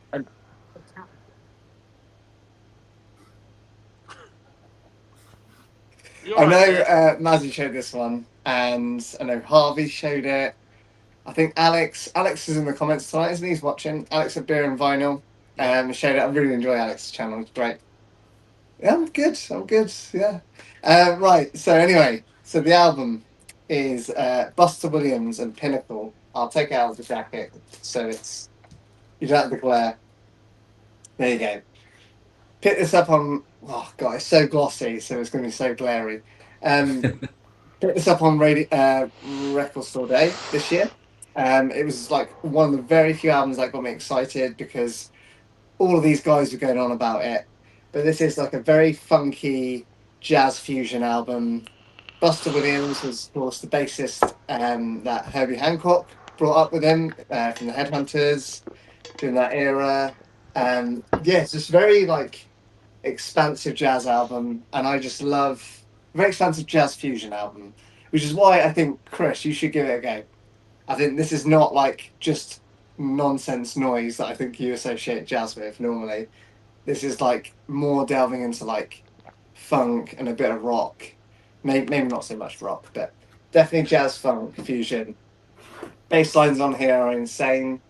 And this album's been sampled a lot in the hip hop community as well. Right. Just a fantastic album. Buster Williams, Sonny Fortune, Woody Shaw, one of my favourite players of all time. And yeah, just a great record. Comes on the Muse label that Zev Feldman, Zev Feldman is mining with the Time Traveler Records series that he's doing. So yeah, great records. I'm really glad I picked it up for Record Store Day because this is going for like stupid money now Oh. for some reason. Really? They should repress this. Yeah, I think it's like $80-$90. Jeez. Huh. This should just be widely available. I think he is going to repress this though. I think next year. For fuck's sake. So- Looks really cool. That sounds great. Who's? And I do love jazz fusion stuff, so that does sound up my alley. That as well, Cam. Yeah, you costing me a few bob here tonight, Yeah. Cam. Sorry, mate. Sorry. Give it a stream on YouTube. It's on there. Yeah. It's not on I Spotify will. or anything like that. But No, I'm not a yeah. jazz guy. So anyway. I'm waiting my way. Like I've been in and out of jazz. The jazz I've always loved seems to be the Bob James kind of stuff, the Vince Guaraldi kind of stuff. Some Oh, yeah. Miles. I Yeah, don't. I just got a Coltrane greatest hits, and I'll be honest with you, it's okay. Sometimes the Yeah. schism of it all is like that's why I don't listen to death metal. You know, some Perfect. death Yeah. metal, Yeah. but not all death metal. You Yeah, know, I'm like that perfect. with jazz. Yeah. Perfect comment of Jack. Yeah. I'm 100% with you. Is Cam on acid? Maybe. Who knows? High on life. Actually, High on yeah. life. Cam? Imagine. Wine anyway. Oh my It's goodness. because it's so. Wine, It's because it's on so the beer hot. tonight. On the beer. It's because it's so hot, Oh, isn't beer. it? I think we're all a bit high, aren't we? That's It's just hot. Yeah. Yeah. Well, Cam, Yeah. November's coming up, mate, which means bonfire night. So you're doing well for yourself. So we'll go from there. What's bonfire night? Yeah. I've got loads of stuff to burn. I'll tell you Loads what, of I'm going stuff. to hand this on over to Christian. Explain to everybody See else. that joke didn't land, did it, mate? It landed with you two fuckers. I know that. Go on. Christian, explain bonfire night to anybody who's not from Britain. Oof. So anybody who's not from Britain. Oh God, you put me on the spot here now, Chris. I mean, I'm So, yeah, assuming basi- you throw things into a bonfire. No. So what Yeah. happened was... It's the Guy- history of it. It's Guy Okay. Fawkes, isn't it? So Guy Fawkes... Oh, okay. I know Guy that Fawkes, story. He was going to Okay, blow up Guy, the House Guy of Fawkes Parliament. tried to blow up the Houses of Parliament, didn't Yeah. succeed, and from every year Yeah. since then, we've celebrated trying to blow up the Houses of Parliament and the government because we hate them all by putting Guy Fawkes on top of the bonfire and lighting it and celebrating with fireworks. So that's where Jesus. fireworks come from, and that's where fire comes from. So there you go. I want to be there for that. Call me before it I- happens. I'll shoot I over. totally Yeah. overthought that, Chris. I thought you wanted me to like go into all the. Yeah, I'll get my- Get my guy, All the my guy, history. folks. I Man. was thinking to myself, do I give like Christian's own Wikipedia version, or do I give like this watered down? Yeah, basically Guy Fawkes. Yeah, that's it. Yeah. That's the running joke with me and Cam. I'm like, oh, they sell Yeah. more records in November because of Bonfire Night because they want to put them on the bonfire. Want to put them on the bonfire? Okay, Yeah. right. Yeah. It's a big thing here, Christopher. Though Bonfire Night, you know, there's Yeah, lots It of is.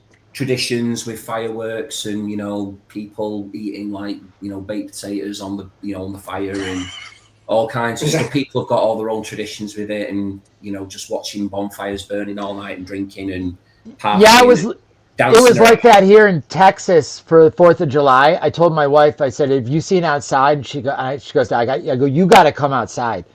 And if you looked on the horizon, it looked like Afghanistan. It looked like Iraq. It looked like Oh wow! what's going on in Ukraine. The amount of explosions just all the way across, and it didn't stop. It was like a life screensaver, a fire. It was insane. Insane. Christopher, nice. there's a reason why the White House is white.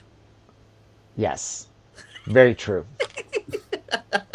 We thought it was a hell of a party with gin and tonic.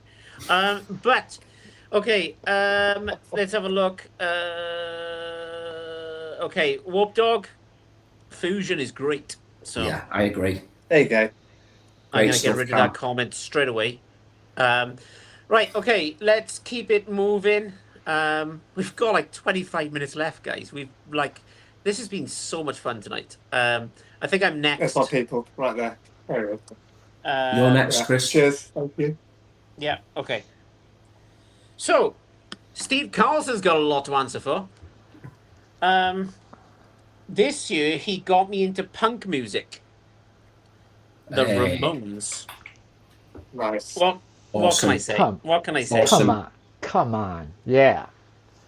So, the Ramones. I watched CBGB's. Maybe Christian or Cam can help me out. This one, British actor, played the part of the owner. He was in Love Actually. He was on the Alan affair with his Rickman. secretary. Alan it? Rickman. Alan Rickman. Rickman. Rickman, what an actor. But he plays the part in CBGB's. Nobody's seen Yeah. it. Go and check it out. I wasn't going to do this tonight, but I will do it now. Give me 2 secs while I do this. Hang on.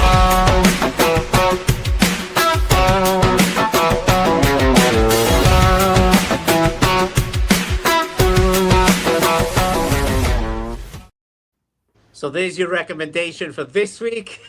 It is CBGB's with him. That's how it got me into television, and I still haven't picked any albums off them. But like the Ramones, and I got into punk music. Me and Christian did a punk episode, I think, with Steve Carlson and Ian Yeah. from Cardiff. I'm trying to think. We had Joe on there. Was there somebody else? I'm trying to think. Sorry if I forget your name. No, I think that was everybody. I It think. was okay. Oh, and me. I think I'll take responsibility for that one. But this is still my Apologies. favourite Ramones album. Yeah, of all No, time. it's good. It's magnificent. good. That. Yeah. I saw them at the Detroit State Fair, and there was about 30 people that showed up, and the sound Jeez. kept going out, and eventually, third song, sound keeps going out. Joey walks off. Joe over, and everybody's like, "What happened? What just happened? Did the Ramones? Are they? Is that it?" And I was like, "Well, you can say what you want, but that was punk fucking rock right Yeah. there." That's it. Goodbye. Yeah. Yeah. No encores. And just get on with it. Off you go. Yeah. I'm just gonna And Deep- keep. And Go on, Dee Dee Chris. Ramone was a fixture. He lived Nice. outside of Detroit, and if you went to clubs in that period in the late '80s, '90s, often a really good chance of running into Dee Dee. Oh, Nicest guy in the world. Yeah. Just a- Nice guy. Yeah. Just Cool. a quick one because I forgot about this because it was at the back of the pile. Sorry, Steve. I know you're going to watch this later. And he put me on to the Zombies. Oh, Oh brilliant. yeah, Brilliant. yeah. Brilliant. This is on like Such a a cool grey. front cover, that. This is on mono, like a grey slate kind of vinyl. Yeah. Lovely. And he said, if you like that album, you need to pick up this one. Oh yeah. Yeah. Oh yeah. Yeah. 100%. Essential. This is And other- on mono as well. And Steve Hoffman has a cut of the Zombies. I want to say it's a greatest hits album on CD that's next level. That just came up on a Steve Westman podcast with Steve Hoffman. Hoffman said, if you don't have it, get it. It's one of the best he's ever made. So Steve Carlson, the chairman of the VC, I call him.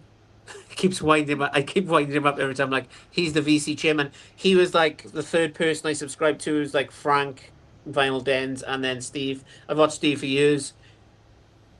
Most of the time, I've told Steve this. It's nothing that really interests me, but now and again, he'll show something, and I'm getting into punk. And I was like, who the hell are the Zombies? And I had to thank as well. Another person I want to thank is Sam St. John, because he's into his Zombies as well. He always gives the breaking news about the Zombies. So, Sam, you've been mentioned on a live stream. I want to get you on a live stream. Stop making excuses. Just do it. All right? So, yeah, there we go. Bit of the Zombies. And if you like the Zombies, and I know I've said this before, but I can't emphasize this enough. Christopher, go on whatever podcast network you use, if it's Spotify, Apple, whatever it is, okay? Go and listen to the Fake Zombies. Okay. The It's Fake all about- Zombies. It's the Fake Zombie. Christian, it's amazing, mate. I've listened to it like 2 or 3 times at this point now in the last 6 months. Is it AI? Yeah, but is it? No, it's like an American company that interview the fake zombies, and they talk to the actual zombies itself, and they didn't know there was a fake zombies impersonating them, Oh, because wow. nobody'd ever seen what the zombies look like. Yeah, that's happened a few times. Right, okay. Honestly, it's tremendous. One of the best podcasts I've ever listened to. It's brilliant. Oh, That sounds I'm really all cool. in. Yeah, So I'm Joe- all in. Joe from Racer Joe put me onto it. He was like, Chris, if you're getting the zombies, you've got to listen to this documentary. It's amazing, and it is fantastic. Oh, wow. Seriously. So, I'm very intrigued by that one, definitely, Chris, as well. And I'm really, really glad that you're into the Zombies. I mean, they're such a cool group as well, aren't they? Really, really I don't- tuneful. And I don't think I got many albums to go. Yeah. No. It's a Yeah. short discography. Yeah. yeah. So, right. Okay. We'll keep things going. Back to you, Christian. Okie dokie. Right, so this album here then, I hope I'm remembering this one correctly. So this is a chap called Jeff who runs a channel called Calico Silver. And what I really, really like about Jeff is that he does show records on his channel, and he shows a lot of CDs as well. But what he does is he loves to actually break down songs and, go into like chord progressions, and he does a lot of singing and stuff like that. So he's got like a really kind of analytical approach to music and why he loves certain types of music. I think he's a professional musician himself. I think he's like a classically trained guitarist and stuff. So really cool guy is Jeff. And he's somebody that when I very first started my channel, I gave him a shout out because he was somebody who really inspired me to want to create my own channel. So Jeff did a ranking series of this particular artist who's somebody I've loved for years. And whilst I already knew this album before I went ahead to buy it on vinyl, it was Jeff that kind of gave me that push to go ahead and just acquire this for my collection. And then from that, I started to buy more albums by this artist. So a big thumbs up to Jeff because he is just a great guy, and I always love watching whatever he's up to. So coming up next from me, this is my favourite album by this artist. We've got Lou Reed with The Blue Mask. Yes. Came out in 1982. So as you can see here, The Blue Mask, from an artwork perspective, simply takes the same front cover of Transformer, which came out 10 years prior in 1972, and just renders it in that lovely blue effect there. So this is a really superb album. It's quite interesting there that we were just talking about punks and stuff there, because you've got Robert Quine appearing on this album. Robert Quine is an amazing guitarist who was in Richard Hell and the Voidoids, and also as well, just to kind of link back to earlier on, when Christopher showed the Matthew Sweet album Girlfriend, Robert Quine plays on that album as well. So just a bit of synergy there that's occurred tonight with that. Cool. So yeah, Robert Quine, just brilliant guitar work on this album along with Lou Reed. You've got them coming out separate channels for the duration of the record. It's just got some of Lou's most beautiful compositions on it, in my opinion. He was 40 years old when he put this out, so he'd already had like his Velvet Underground, basically he'd already become a legend in music with the Velvet Underground earlier on in his life. But by this stage in his life, he was beginning to sober up. I think he was beginning to clean up from a few issues that he had, and he was starting to settle into domestic bliss when he made this record. So whilst I think people at the time thought that maybe Lou had lost his edge a little bit, in terms of the actual subject matter on this album, I think he continues to really deliver the goods. The title track here, The Blue Mask, is one of the most pumped up, rocked up things that Lou Reed has ever done. If there's ever a song that I could recommend that you please do listen to by Lou Reed, listen to the title track, The Blue Mask. It's one of the greatest things I've ever heard. Absolutely love that song. My House is a beautiful opening track on here as well. There's a really lovely track towards the end of the record, which is very poignant, called The Day John Kennedy Died, where Lou Reed is just basically recounting what was going on in his life when he heard the news about what had happened to JFK. And then it's got a really gorgeous closing track called Heavenly Arms as well. So he's got a really great band on here with him. He's got Dwayne Perry on drums and Fernando Saunders on bass and backing vocals as well. So for me personally, this is Lou Reed's best solo album. I love it to bits, and I really do hope anyone tuning in who might not be familiar with it, please do check it out, The Blue Mask. Great album. Have you ever seen Rock and Rule? Rock and Rule? I haven't. So no. It's an animated movie, and you can find it on YouTube. It was a Canadian animated movie, and Lou does one of the best songs in the movie. He's on the soundtrack. He has a song for the bad guy. He's sort of like the singing voice of the bad guy. Oh, it'd have to be the bad guy, wouldn't it? Yeah, I think you dig it. Yeah.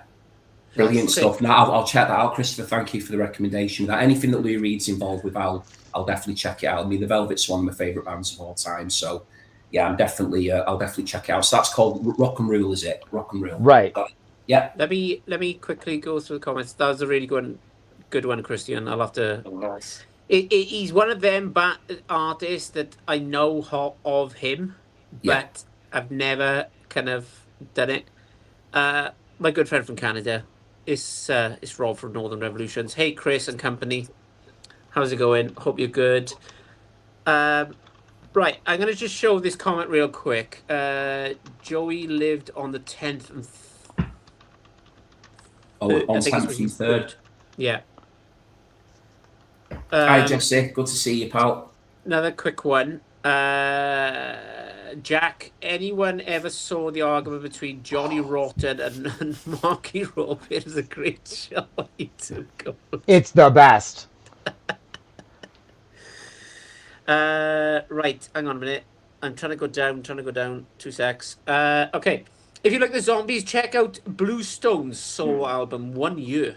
Absolutely, yeah. Gorgeous album, that. That's a great shout from Jack. Yeah, 1 year, beautiful album, that. Yeah. And he's also saying the Zombies doc is excellent as well. Yeah, really good.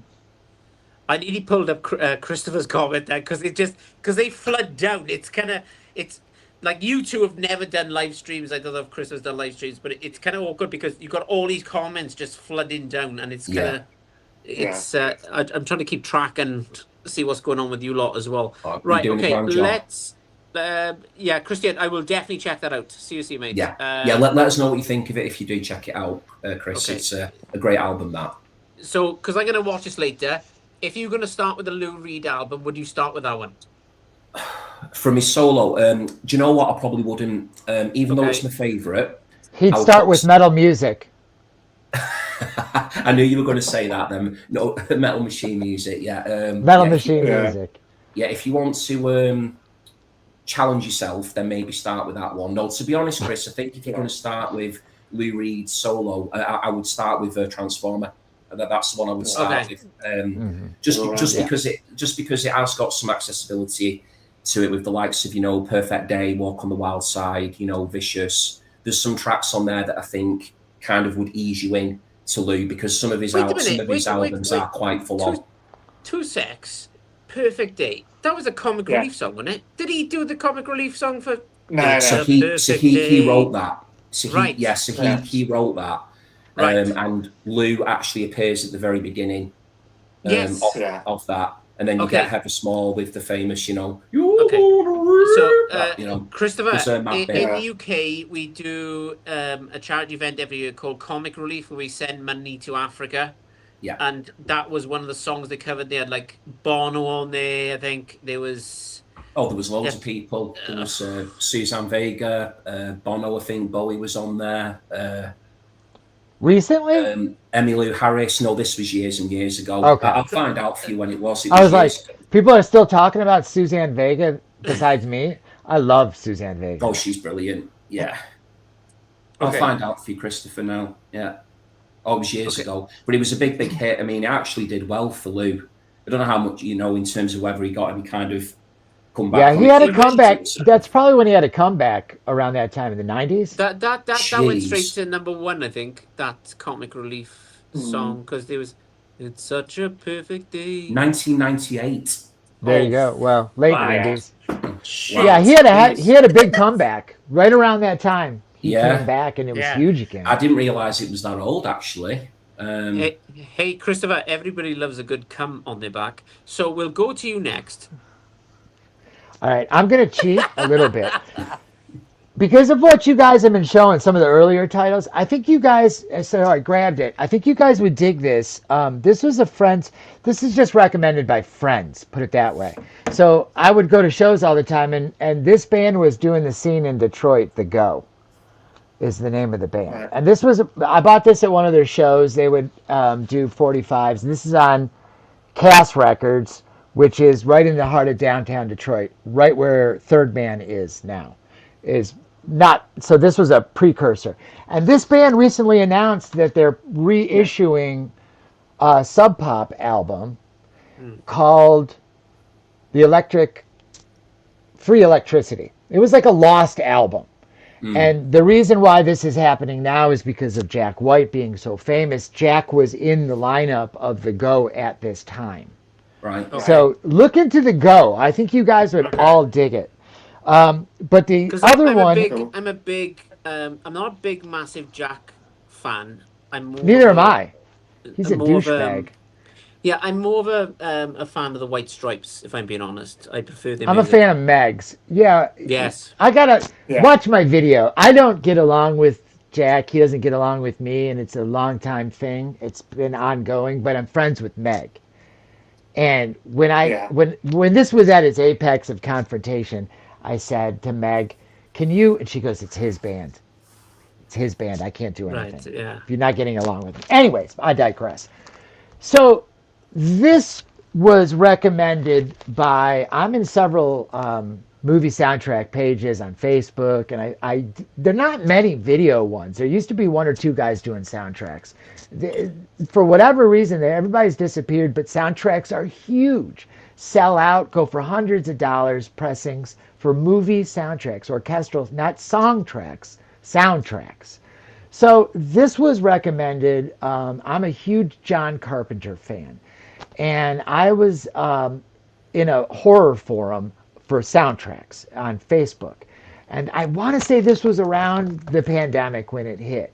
So we were all locked down, and I knew this thing was going on sale. I wasn't making any money because everything was shut down. And I had to come up with X amount of dollars to purchase this. And I'd already had this soundtrack in a couple other versions, so why purchase it again? And what it is the soundtrack to John Carpenter's The Thing, probably one of his best known movies. Absolutely. But what made it sort of weird was when it came out, it didn't sound. The music is by Ennio Morricone, whom many of you know. So it was Ennio Morricone score to a movie that flopped. The soundtrack flopped. Nobody bought it. It goes for stupid money for an OG. And this was a repressing, second or third repressing of the vinyl soundtrack. But what was different this time was that many of us had thought for years that John Carpenter indeed, it's just a cheap little flimsy slipcover case, that John Carpenter had indeed stuck and done some tracks, and it turns out that he did. So what this is one version of this is the Ennio Morricone score. And that's the one that had been released before. It's on splatter vinyl, repressed by Waxwork Records. who continues to put out the soundtrack, but not this version. This, I don't think this has been repressed, but maybe one time. But the second disc is this, and this is the music that was added to the soundtrack by John Carpenter. So he wrote about 12 minutes of music, and the only way you can get it is on this. Maybe digitally. You can see people have posted this on YouTube. But as far as a physical copy of those John Carpenter compositions, and like I said, it's less than 15 minutes on two sides at 33. Nope, 45. So that's why it sounds so good. It's because it's on 45. It's a big 12-inch essentially. Yeah. But this thing, yeah. So imagine I'm getting this delivery post in the thick of COVID. My wife, I'm trying to carry it to the bedroom so my wife doesn't see it. We don't have groceries and we can't pay bills and yada yada yada. But Chris got John Carpenter on vinyl. Yeah. Very nice indeed, and what a great film as well. Nice. Yeah, it's one of my favorite. Not the favorite, but one of my favorites. What's your favourite John Carpenter Cutaway film then, as well. Chris? Those are good choices. Yeah, my favorite is Escape from New York because Good choice. yeah, my wife knows Escape from New York is like my favorite Snake. movie. Yeah. Yeah. And this little guy is from the UK. I had to send away to Mutant. Are you familiar with Mutant Records? All right. Mutant Records is like Yeah, the hip place to pop. If you're going to do a soundtrack in the UK, you do it at Mutant. Cool. So Mutant is what happened to Death Waltz. If you knew about Death Waltz. Yeah. So Escape from New York, 100%. Cool. In fact, I'm going to the drive-in tonight to see The Evil Dead for my birthday, the new one. Oh. And my wife rented that drive-in and had them play Escape from New York from 1981 on our anniversary 8 years ago when we moved here. Oh, So- brilliant. Of course, Cam knows when you say hip. He's like, yeah, I know exactly what they are, mate. Cam's hip. Look, Cam was on my radar right away, and I loved I love his show. So we've known each other for a minute. Anyway, we'll move on. Right. Oh, Okay. talking about him. There you go, mate. Yeah. The floor is I yours. think we started around the same time as well, and likewise, I discovered you straight away. It was nice. It's all my fault then. Good. Right. Kinda. Come on then. Cool. Because he's in the comments, I wanted to shout him out. So why not? So I've been watching. The mic's gone. So it was I think it was it Graham at Cracking Vinyls done the 80s tag recently. Brilliant tag. I want to say it's Graham. What's done that? Yeah. It's Graham, yeah. I still need to do it. I saw yours the other day, Christian. Yeah, it's really good. I still need to do it. I'm going to do it next week. But I did see Jack at the Vinyl Voyage. We've mentioned him a few times. He did his response the other day, which is really good. And I really love Jack's channel. He's just a really great guy. Had the pleasure of being on a live stream with him as well on here, which is cool. But he showed a particular record. I was like, I'm sure I've got that album somewhere from like when I started collecting. And I did. And it just influenced me to bring it out again. It is Kraftwerk's Computer World. What a record this is. I was like, yeah, I'm sure I got that. I'm sure I bought a beat up copy. And that's what it was in my memory, but it's not beat up. It's in really good condition, actually. This Looks lovely. this pressing. Yeah, nice. I think Jack said this is like his most 80s looking album cover in the collection. And yeah, I don't disagree. Look at that. That is. I don't even know what model that is, actually. And I should know. But I think that's an Atari. Yeah, looks like an Atari. Is it an Atari or something? But what I'm trying to think what What were they? No, the model number would be. Not It looks like an IBM. BBC, IBM or something? I think it's an Maybe. IBM. I'll Google it after this. Yeah. So we'll put Right. in the comments. There you go. Watch but the yeah, live stream later and work it out. yeah, I'll put it in the comment. Like, yeah, just to confirm it was this. Yeah, what an album! What an album! I Great just album. forgot how good this album is. Obviously, I think everyone knows Computer For You to Love, which is, obviously Coldplay did that kind of like interpretation of that on one of their singles a few years back. Pocket Calculator, but yeah, this album is impeccably well constructed and produced and recorded. I was just amazed how great it sounds. But yeah, very synth heavy. They were like the pioneers of like the synth music movement for me, I think. And just fantastic record. And I'm glad that Jack showed it on his response to that 80s tag, because it just inspired me to pick it up again the other night. And just a magical record. So there we go, Kraftwerk's Computer World.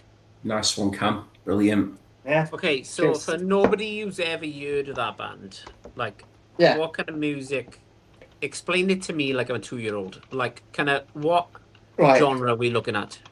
It's basically like 70s and 80s synth music. So, very German sounding as well. I know you like a bit of like, it's not Rammstein or anything. I was going to say, is it Rammstein then? You'll be disappointed, Chris. It's not Rammstein. It's pioneering. I mean, they basically invented a genre, pretty much. I think Joe, who's my co-host, usually explains Rammstein as like a kind of pop band that's been ramped up to like 1,000. What did he say before? Cam, what did he say before? Like, he said something about, it's kind of like a pop band that's got like a really good drummer in the background. Yeah, really good drummer and a really expensive like fireworks and pyrotechnics. I'm here with my sparkler. Yeah. No, Kraftwerk's nothing like that. It's but you're right, Christian. It's very pioneering. They even made their own instruments and things like that. So between Kraftwerk and Tangerine Dream. Tangerine Dream. Yeah. If it wasn't for those sorts of groups, Chris, you wouldn't have. There's just so many groups you wouldn't have without Kraftwerk. Honestly, like so many. Yeah. It's like too many to go through. Loads of groups influenced by Kraftwerk. Loads and loads of groups. Right. Okay. I think it's my turn. Is it? Yeah. It is. Yeah, I think so. Right. Okay. We'll go totally opposite of the spectrum here, as we usually do with me. A band that I got into thanks to Rob at Northern Revolutions, and it's the band. Oh, nice one. It's what can I say? It's I don't like Bob Dylan, but I love these guys. I just don't know what it is. It's for me, they are the ultimate. And I keep saying band, but across the Great Divide, Raga Maga Rag. It's amazing. Now, Cam, you need to get this album. If you like Bruce, Christian, the same, and Christopher, I cannot promote this artist enough. I'll just put it this way. There's a song on you that they actually made a film in Canada about. And it's called The Lighthouse in Little Lorraine by Adam frickin' Baldwin. This is fantastic. And I mean, amazing. Like, you've mentioned that before. Oh, honestly, mate, send me an address. I'll just send you some. This is brilliant. It's fantastic. This is singer-songwriter, Americana, kind of Canadian music at its best. You can't beat this. Yeah.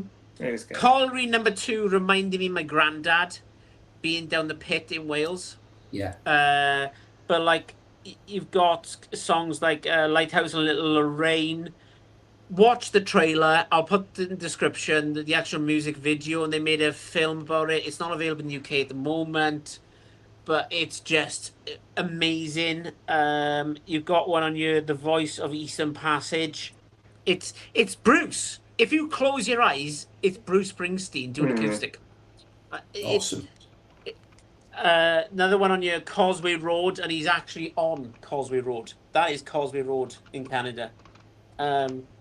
But I just, at the moment, like, I love Canadian music, and this is the best of the best when it comes to Canadian music. Honestly, I can't recommend this enough.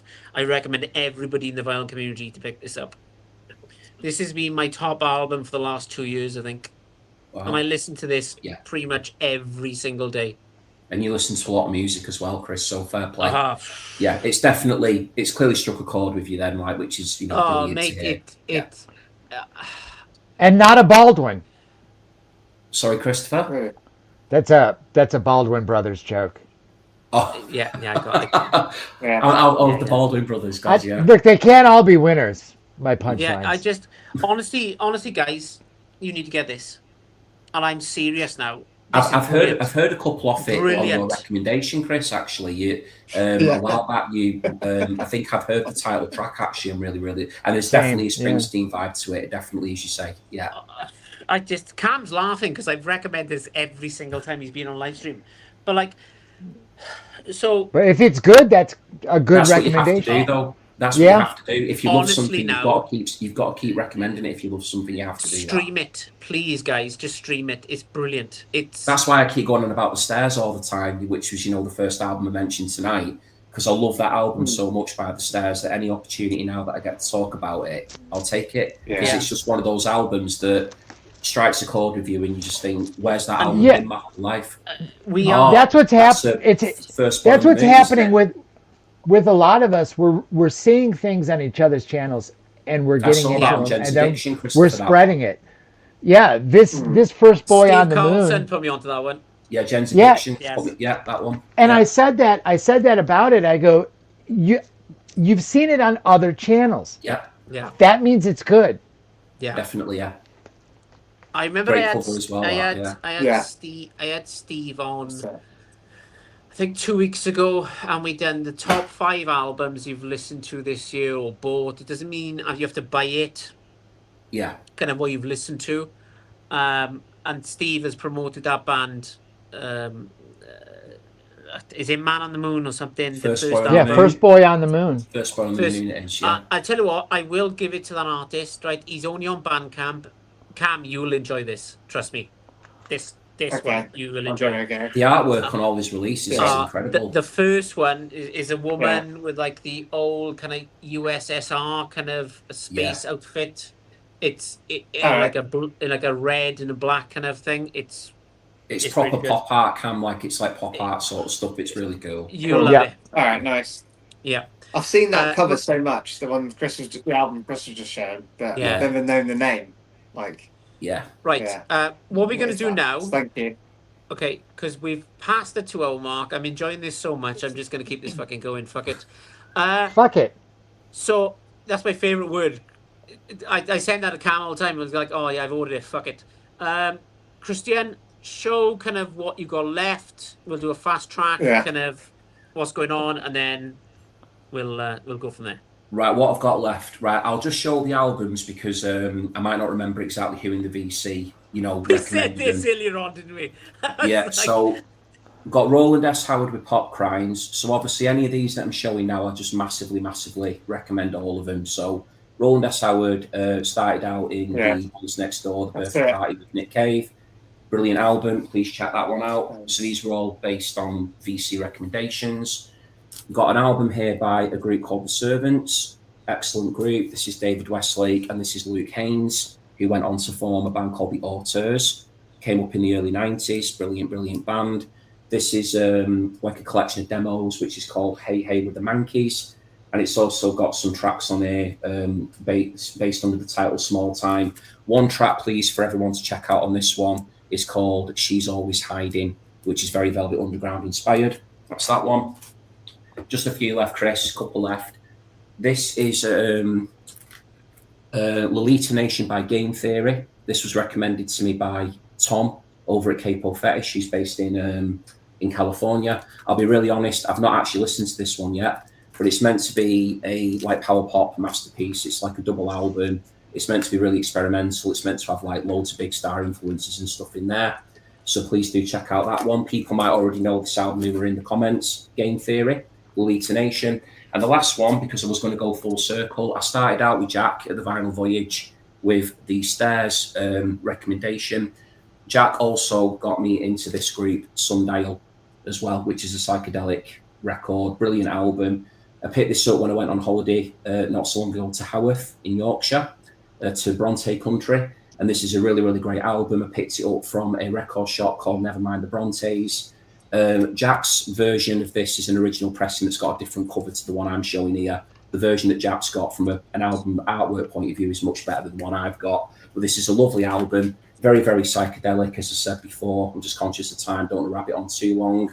But if you're into like, you know, these sort of really extended like instrumental passages, loads of cool organ work going on, really cool percussion, instrumentation, then please do check out this band called Sundial, and this record is called Other Way Out. And that's the rest of my picks for the night. Cool, mate. You always do good ones, Chris. It's like, Yeah. I mean, Barra Yeah, never heard of sometimes. them. That's good. Yeah, That I like Sundial, that. that Sundial one is absolutely brilliant, honestly. And I say I've got Jack to thank for that because I never heard of it until saw it on Jack's channel. So, but that other one as well. What did I show? The Servants. If you're into like the Go-Betweens and Aztec Camera and sort of like sophisticated indie jangly pop, then please do check out the Servants as well. Really good group. Chris, you're so good at this, mate. You are so good at this. It's ridiculous. I feel a bit bladdered though as well, and I think like the sun has got to me. Like I'm absolutely baking, but no, I'll take the compliment, mate. That's very kind of you. I appreciate that, mate. Thank you very much. Have a swig. I'm all out now. I'm all out. You are that? Yeah. Well, this might give you the opportunity. Right. Okay. Over to you, Christopher. Yeah, I'm not going to keep us too much longer. I got to get out of here. But this, I think you guys will agree. This is an easy one. The entire community recommended. The world has recommended these guys. Oh yeah. And Brilliant. you know, to break through in 2026, the way this has happened with Defenders. Yeah. Of bizarre, like I've had people at work say, so what, you know about records, what's with this polka dot band? And you may not like it, but I love the stirring up of the old boring pot that these guys have brought. Now, we could be here for another hour just talking about this band, but as far as inventive music, as far as well produced and recorded music, for $25, $50, you've got their discography, and you're a kid starting out in vinyl. I mean, and again, Canada, right? Yeah. Canada band. So something's in the water in Canada right now, because this was next level. So that's mostly it. Yeah, I don't want to. Oh, you know, there's a guy on YouTube who does Prince stuff. It's Purple Nerd is what he's called. Is it Cam by any chance? What it might be. The Purple Nerd does deep dives on Prince, and I've been a Prince fan. I've been lucky enough to see him several times, once from the first row. I've been following all the side projects, and this is one of those forgotten things. Oh wow! It's The Family, and I came across a video. Yeah, I came across a video last night. They only did a concert once, one concert from this band. And it just fell apart at the seams, like every Prince side project, because Prince wasn't interested and he moved on. Yeah. But this is the son. I mean, because when you listen to these side projects, we talk about side projects from Prince, Apollonia, The Time. I listened to The Time yesterday. The Time is Prince and Morris Day with like one Jesse Johnson guitar solo. This is Prince with overdubs of these two for the vocals. They're Prince albums. So if you think, you know, Prince never stopped. And the audio fidelity, I want to say this is a Bernie Grundman did this cutting, and this album's awesome. So good. The Family. Well, Cam and I absolutely love Prince, so yeah. That's where get on that. And that's where the Sinead hit came from. It was first on that album. Yeah. Yeah. That's awesome. Okay, cool. Cam, over to you, mate. What have we got left? Cool. I've been looking for that Family album, by the way, Chris. Yeah, I need it. So, there you go. I need it as well, now, Cam. I've got two left to go then. So we're in it together. I'll let you know when I find it then. Yeah. And we'll get it together. Fingers crossed for you, mate. Fingers crossed. Next band, I've only got 2 more to show then. And my signal, that's it. So my signal keeps on cutting in and out, sorry. So I'm talking over you, sorry. The Blue Nile, I'm sure David Atkinson has recommended this to me. Harvey, it's been the Black Circle. Christian, I know you're a fan as well. Sublime. What a record. Yeah, Sublime, there you go. That's all you need to say. Hats by the Blue Nile. Fantastic project from Paul Buchanan up in Glasgow. Just a beautiful nighttime record, like immaculately put together, like pinnacle 80s music as well. Yeah, Chris, I think you might like this, Mr. Man. You might like this. Are you sure? So that Are you that sure? one Are you sure? you might do if you you want sure? something to chill out to. I think Okay. so. Right. And then last but not least, I think this was talked about a lot in the Big VC again, but Harvey, it's been the Black Circle, and Mazzy again talks about him. Ike White with Changing Times. This came out at Record Store Day this year. Yeah, this year. 50th anniversary of this record. Fantastic album, very soulful, R&B music, but the story behind it in terms of where it was recorded. He recorded this whilst he was incarcerated in prison, and yeah, you wouldn't know it from the sound of this record. Apologies for the glags, it's still in the shrink, but yeah, fantastic record from start to finish.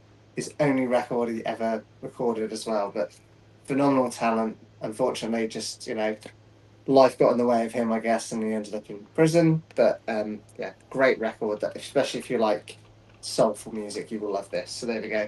Yeah, that's my 2. That looks There you go, well Cam. cool, that, Cam. That looks really cool, that. Ike White. Yeah, I'm going to make a note of that one. So yes, even Yeah. Music Man, best Enjoy RSD it. released this year. Yeah. Nice. There you go, Ivan. Yeah. Right, to finish things off and go to shit, I'll show what I got left. An artist, a band that I interviewed on my channel back about 6-7 months ago. It is Sunday 1994, and the person who put me onto this was Richard from Vinyl Tap House.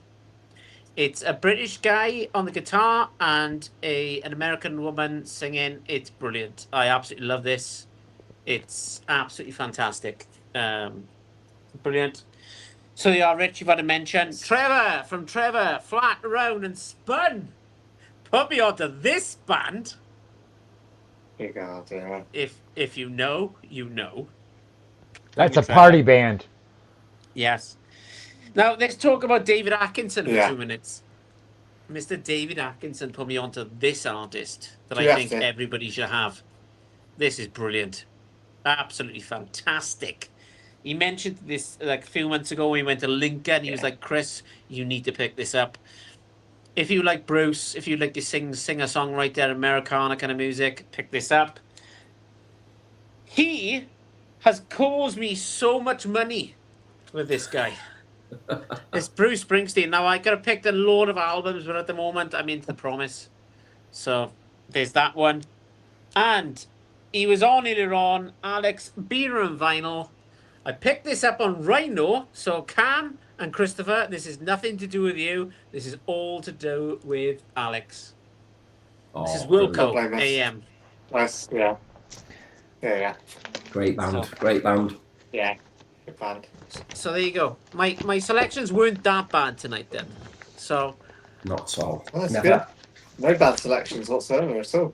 are you? No. Yeah. Oh, Chris there you has got go. it as Christopher's got it as well. Yeah, it's great. Nice Here we one. are. Can we just compare, Chris? What number have you got on yours? Well, it's still in the shrink, so I can't tell you Okay. because it's back. It's right there. There So- you go. So mine's 4,801. Should we find? Should I? Go ahead. So mine is 4,812 to 5,000. 4812 out of 5,000. Yeah. Oh All yeah. right, let's. Let me just let's make see. it big for 2 seconds. An Have you got- unboxing on the live stream. I don't ever do this, but let's see. Christopher's got 4811. Yeah, I've got- probably. 2546. Ooh, 2546. Wow. So it smells newer. Yeah, Yeah. that'd be cool. It sounds like money to me, mate. Yeah, you know what? That's how little I care about those numbers. That I keep it in the. If I get new vinyl, I keep it in the shrink. It's just a habit I had from being a poor kid. So I could care less about the numbers. Yeah. The only one you need the numbers for are the ones that have the smaller 7-inch. Yeah. Yeah. I am got it because I just put it away. But that one you've got, I think I've got 182. That's it. Did you get the one with the 7-inch? I did, but I give it away. But you gave away the 7-inch? Yeah, Why? I don't collect 7 inches. So Oh, Chris. That so the same with the Lindsey Buckingham, the Buckingham Nicks. yeah. That also came out with the 7-inch. I think they Yeah, had I two gave that others, away as well. T-Rack. Yeah. Those seven- No. the- Right, okay. Before anybody goes nuts on me, I actually give it to charity. Okay, that's different. Well, that's Okay. different. That's different. Good man. But Good man. for those of us that aren't charitable and save it, yeah, the 45 single 7-inch on the Yeah. Fleetwood Mac, and Okay. it's below the 33's fidelity out of the water. Yeah, I had a 7-inch for the Zombies as well, and I also give that away. Good for you, I gave man. it to my local record store, and he raffled it off, and the money went That's great. to soldiers in the UK who were homeless. So That's awesome, mate. Yeah. Awesome. All right, I'll I send you think this it was copy. Help the Heroes or something. It was Yeah. kind of that kind of situation. That's great. Anyway, I'm not a freaking charity. I do spend a lot of money on vinyl, but for me, I'm not into the 7 inches kind of thing. If I get any more in the future, Christopher, I will send it your way, mate. Right. No worries at all. Thank you for everybody who's left comments this evening. Everybody's going to watch this later. The panel has been freaking epic tonight. Let's be honest. It's been amazing. I'd like to thank all my guests. Christopher from the AV Room, Cam from the Vinyl Narrative, and Christian from the Vinyl Sanctuary. I will put a link down below for everybody's channel. If you're not subscribed, there's something wrong with you, seriously now, right? Because they are my go-to people when it comes to the vinyl community. I love these guys to death. They are amazing. And I probably send them too many text messages per week. But Cam's laughing because he knows exactly what I'm saying. Thank you, everybody, for watching this. Everybody's going to watch us later. I do really appreciate it. And Right. from I love it. everybody, I love it. thank you so much. And guys, stay on the background. I will pull you back up after this long intro ends. Good night, and thank you. If I can press the button. Cheers, guys.